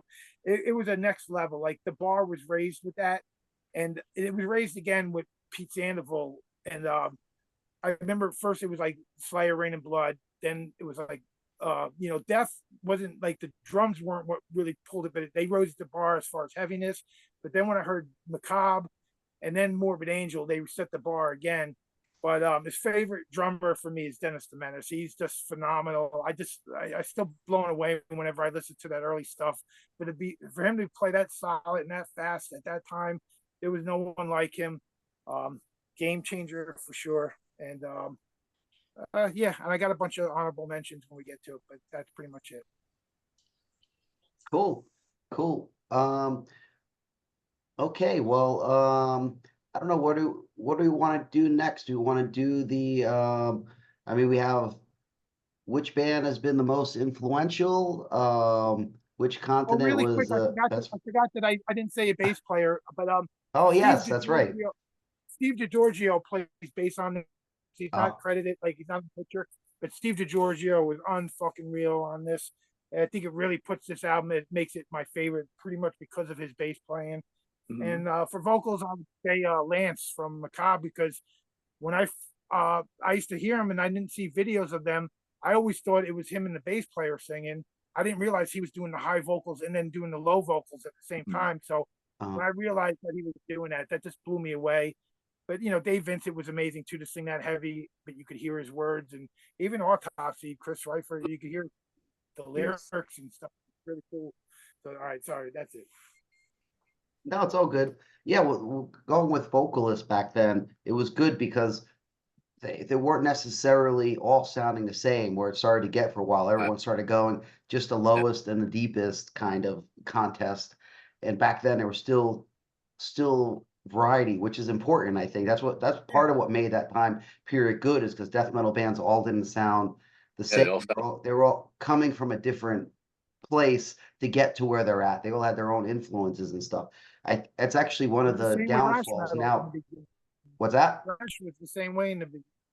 Yes, Everybody sounded different. And then when one band really pulls ahead of everybody else, then they all starts following that band. Yeah, definitely. With death metal, everybody just went super guttural, and it kind of all blends together. When you had Martin, you had Chris Reifert, and you had Chuck from Death, and then Dave Vincent, everybody sounded different. It was so cool when there wasn't 1,000 bands, but now they're all doing the same. And Jeff Walker, Kirkus.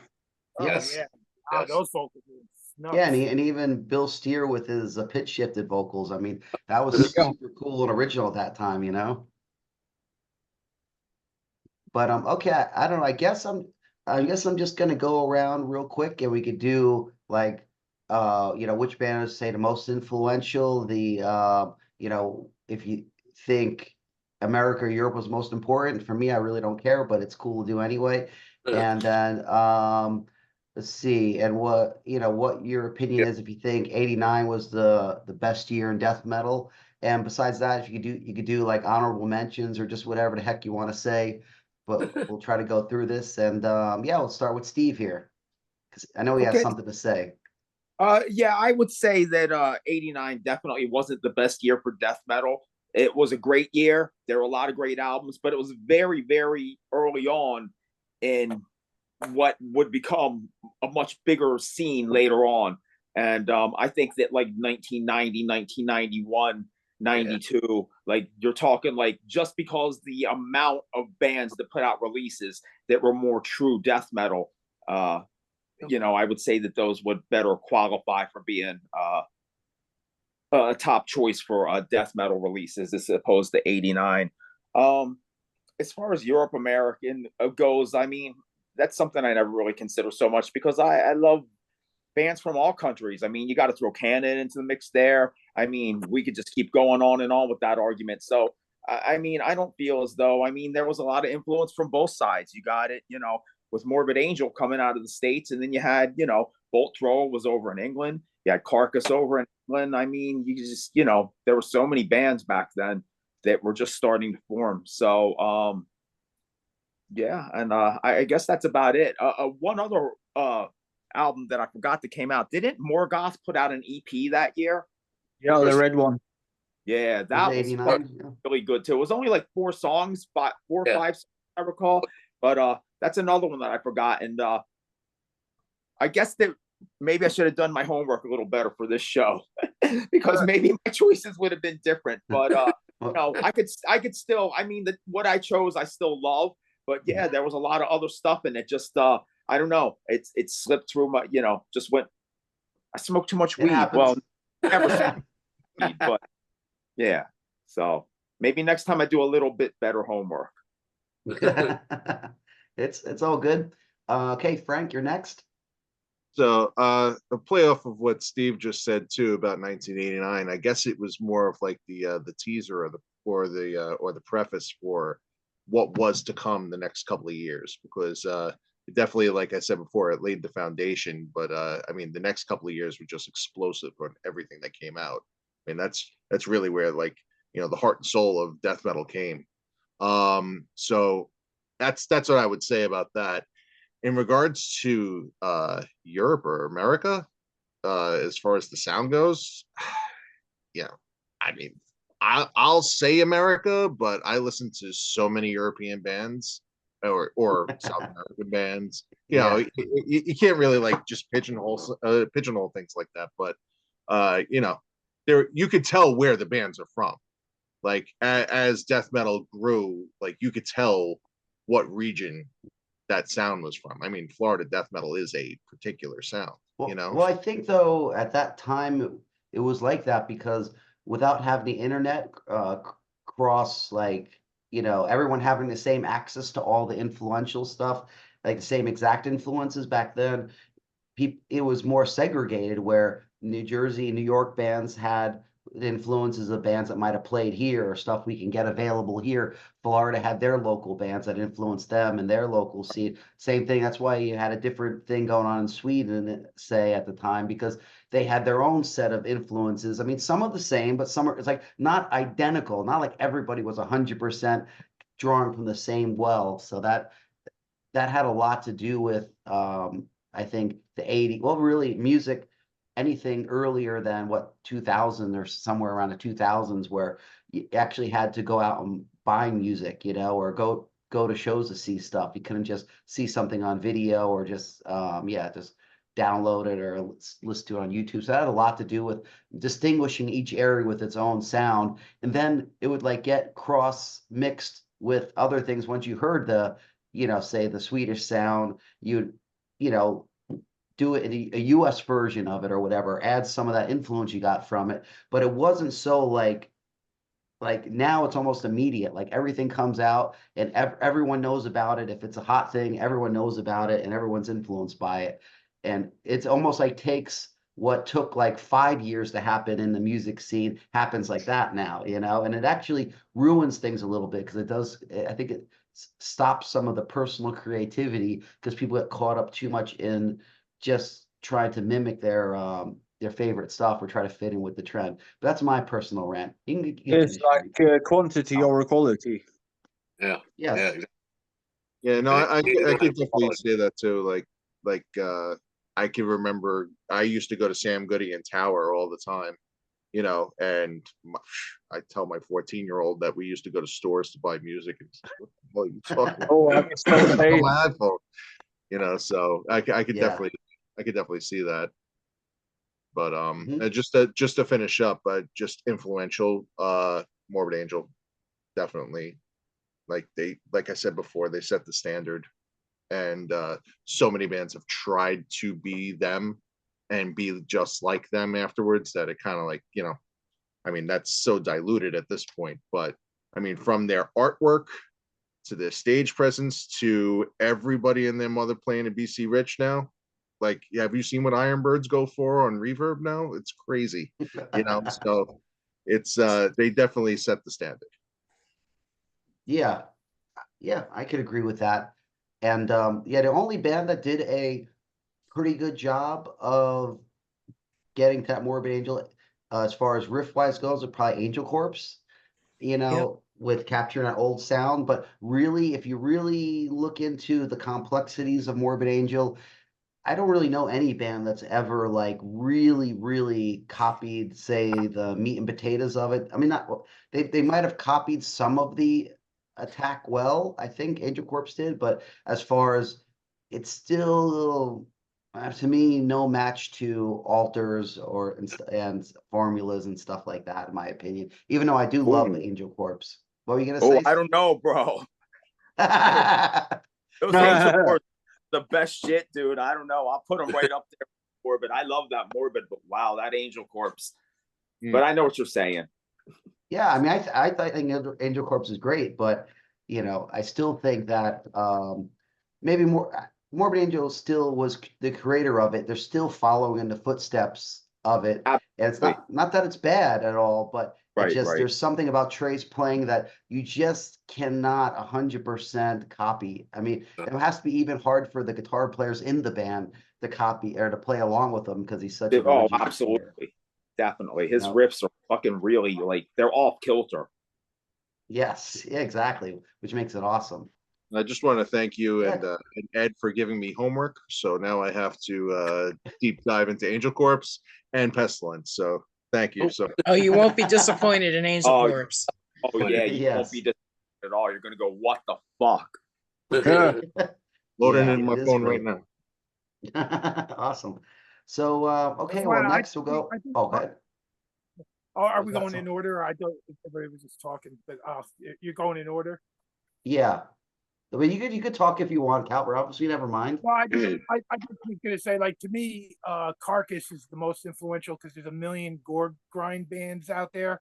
That's true.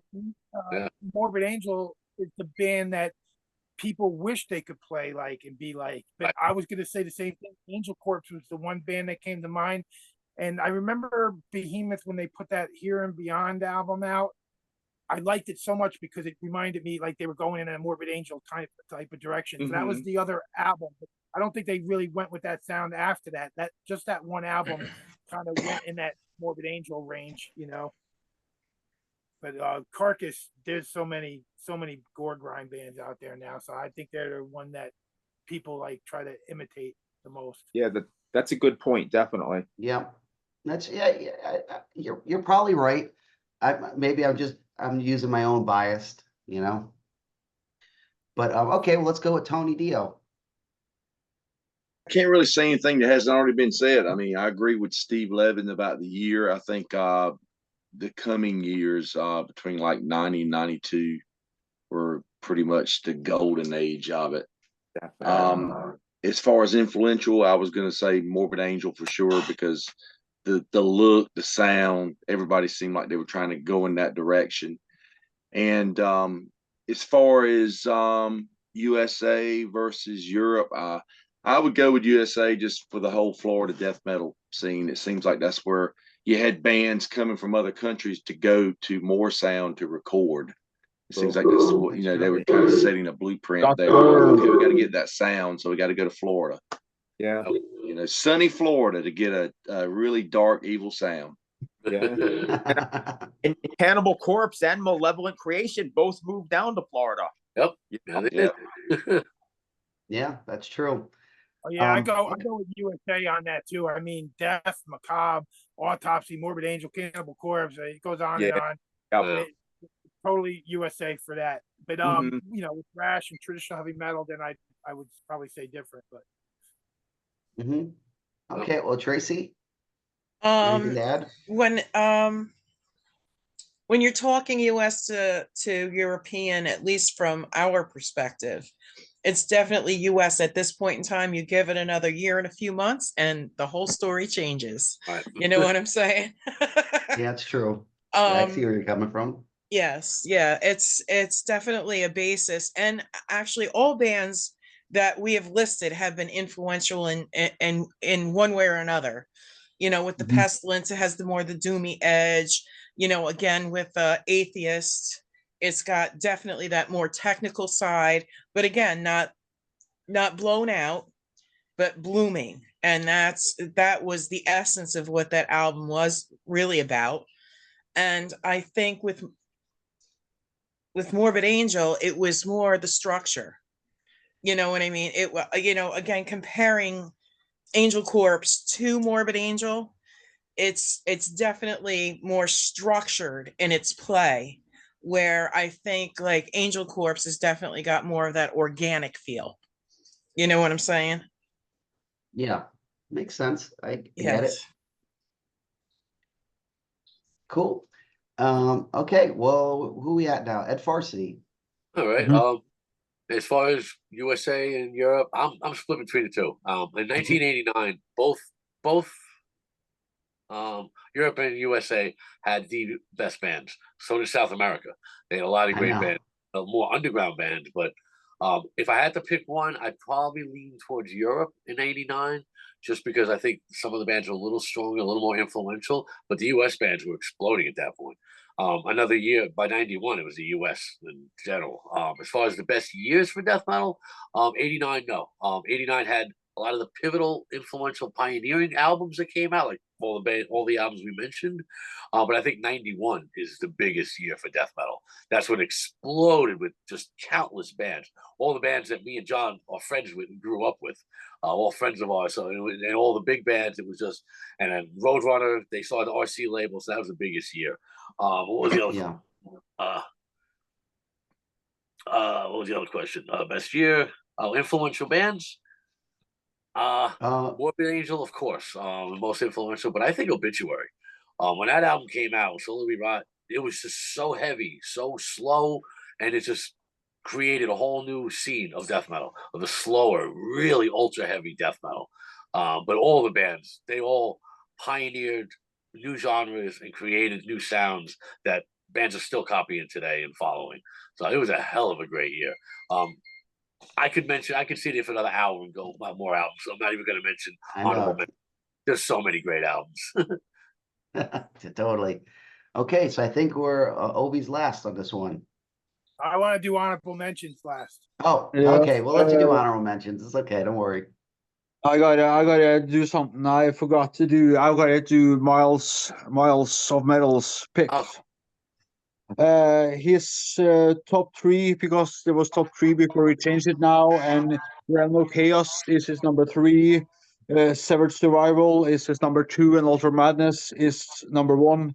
His most influential band is Carcass, because so many bands worships Carcass. So that's Miles. Cool. For myself, I would say the most influential band is Atheist, because they put the structure into like so many bands, and they changed all the bands around them too. That was either before them or after them. They did something big. Yeah. And interesting too, the Morbid Angel. If Trey hasn't done what he did in private life, and Mike Browning would still be in the band. He is very technical bass player, so he has a lot to say about the structure and what would became Ultras of Madness. So if he would have still been in the band, I would have been interesting to see how Morbid Angel would have proceeded. As for You're talking about Mike Browning. Mike Browning wasn't the bass player for Morbid Angel. Is that what you're saying? drummer, Yeah, I he's the mean drummer. Okay, I want to make sure. Yeah, sorry, that's my bad. Yeah, because he structured a lot of things. But then again, we wouldn't have got Nocturnus, so it's a toss-up. As for Europe and US, I grew up with the UK scene, but it was more, I would say, because it's Napalm Death is like it's more grindcore, and as for death metal in itself, I feel US is the godfather of death metal, as in what it's known, what it became, everything is, because Europe always had more speed to it than the slow part, and death metal is supposed to be slow parts and less speed, really, but that's also a matter of taste. But death is Good point. Mm-hmm. I thought Europe is definitely more speedy and more grindy, and US is more heavy. I agree. Yeah. So so I will go with US because of the whole feel of death. It's supposed to be awful. Yeah, I agree with you, but if you talk about the more catchier, slower stuff, you can also go to Sweden with bands like Nihilist, Entomb, Dismember, all those bands, Unleashed and stuff like that. Most of them, yeah, had very minimal amount of fast parts to their songs. And it was mostly heavier. So maybe, you know, Europe Yeah, was because still of very Sweden, diverse And at that that's time where the too. extra year and few months came in. Yeah. Because, Yeah. yes. I gotta Yeah. agree with you, John, because Sweden, they had the speed of battery and they had the slowness of Candlemass. And yes. So Candlemass, Epicus, Stomachus, Metallicus, it's a milestone Masterpiece, in yeah. itself. Yeah. Yeah. So you have a good fusion there going on, but Sabbath will be the ultimate one again for everything. Okay. So it's yeah. Awesome. Well, let's finish this off at Count Ralphus, and yeah, let's get the show on the road here. All right. Really quick, I forgot to mention when I was talking about Pestilence and Carcass is that I went to that show that on that tour that Ed said he went to like 4 times, but it was Death and Carcass. I still have my Symphonies of Sickness white T-shirt with all the gore shit on there, and Pestilence was actually supposed to be on that tour. Right? That was the one that they were. Who It was was? Consuming Impulse. Yeah. It was Oh, yeah. Pestilence was supposed to be on that tour, and they didn't come into like halfway through the tour. So that's like the only time I think Martin ever came into the States, and they played like the West Coast, Cool. yes, but they didn't play the show I went to at the Sundance. No, That's me why I neither. just wanted to bring that up. And I always, Yeah, I then was I always, think I didn't do that.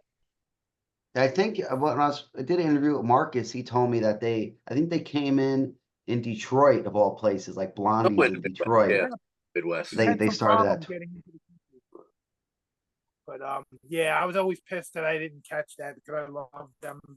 Yeah. But so many of these bands I already talked about. Yeah, it's almost like more grindcore, but Repulsion, Terrorizer, Defecation. Yep. You know, but then yeah, Obituaries got talked about, which is great. Slowly Rerot, got a cassette in this, and I'm gonna see them tomorrow with Amon Amarth and Cannibal Corpse. Nice. And We'll be Frozen there, Soul. Ralph. I'll be there with you. Look out for you, Tracy. And yeah, Sepultura, Beneath the Remains. They played this little club in Middletown. They did an in-store rock fantasy. There was like 3 people there. Ed was probably one of them. So I know he's the one that drove them up there. But I was in the store that day, and they weren't even like, it was an in-store, and they weren't even signing nothing. We were just hanging out, drinking. They were for one, hanging out. barely spoke English. I just remember them walking around looking at the shirts and going, "Oh, Voivod shirt and this shirt." And they were pointing out all the shirts, but they didn't have money to buy any of the shirts. But I didn't know Ed back then, but he was the one that Yeah, brought we him there. hanging And I out. remember the night before they went to Primeval practice. My buddy they called me up and he was like, "Yo, you want to come up and see that band Sepultura?" And they're just hanging out. And I was like, "Yeah, I'm going to see them tomorrow at Rock Fantasy." So I didn't even bother. And I'm gonna come by. We were smoking a lot of weed that night. Primeval and Sepultura. And you know, speaking of Primeval, I mean, I was lucky enough to be good friends with Mary at the time. So we're talking about all these bands that are coming out in 90, 91. All those bands were putting out demos at the time. So this is a Cynic demo from when they played with Primeval and Yep. Malevolent Creation The at the Full Rock Creation Palace. tour. That was great. And this was, yeah, that was amazing. Apparition, they went on later to be Sorrow. Sorrow. and that's 1989. These are all 1989. But Cannibal Corpse, you know, they hit the next year. Immolation, their second demo, Yeah. go on to become a big player. And these guys were brought up, but Nihilist put out these 2 original demos I got here from Mary. Great from demos. Primeval. And this Entombed, Yes. Life Goes On, their first demo.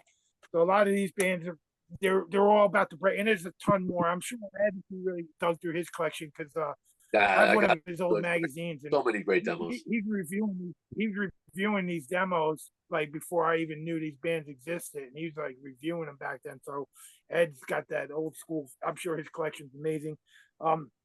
Darth Vader's Church, a band that no one brought up, but pretty obscure band. Yeah.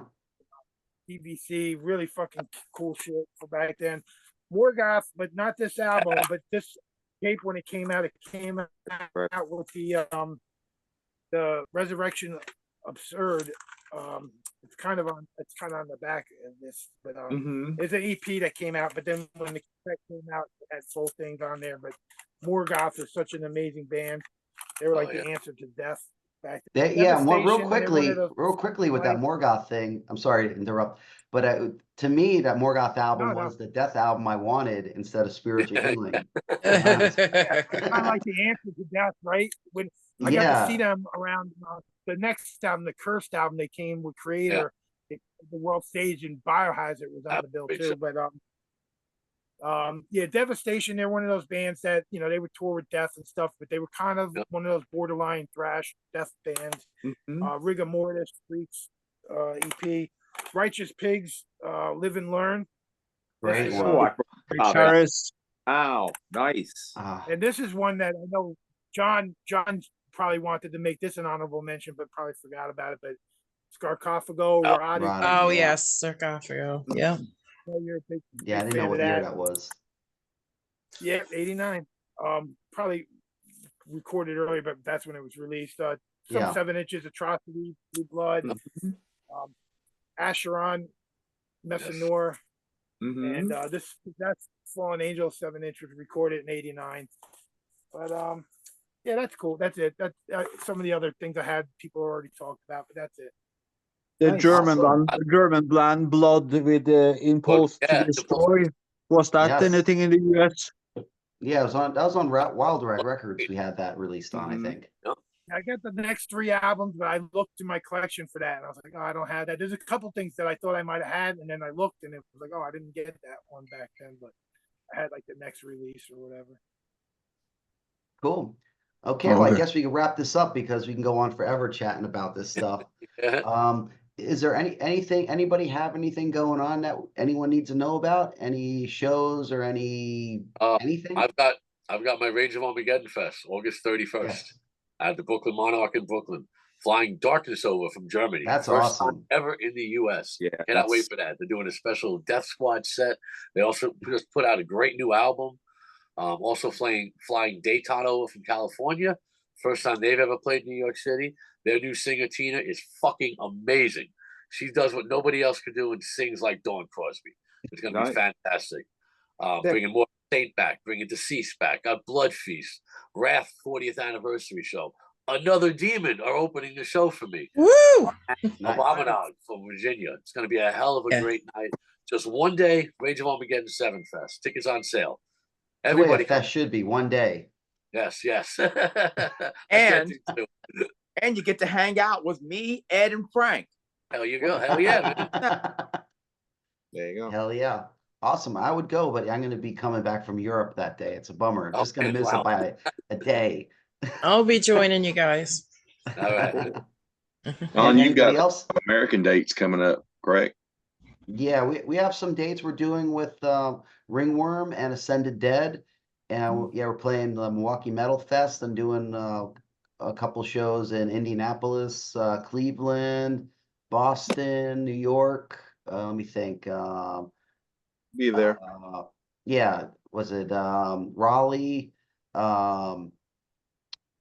Richmond, and Baltimore? I think those are the shows. So we're definitely looking forward to getting back on the road, kicking some ass with that stuff, and it'll be great. I mean, Ringworm are good friends from back in Cleveland, so it'll be fun to tour with them. And then Charlie's been killing it with, Ascended Dead. That's going to be a rager.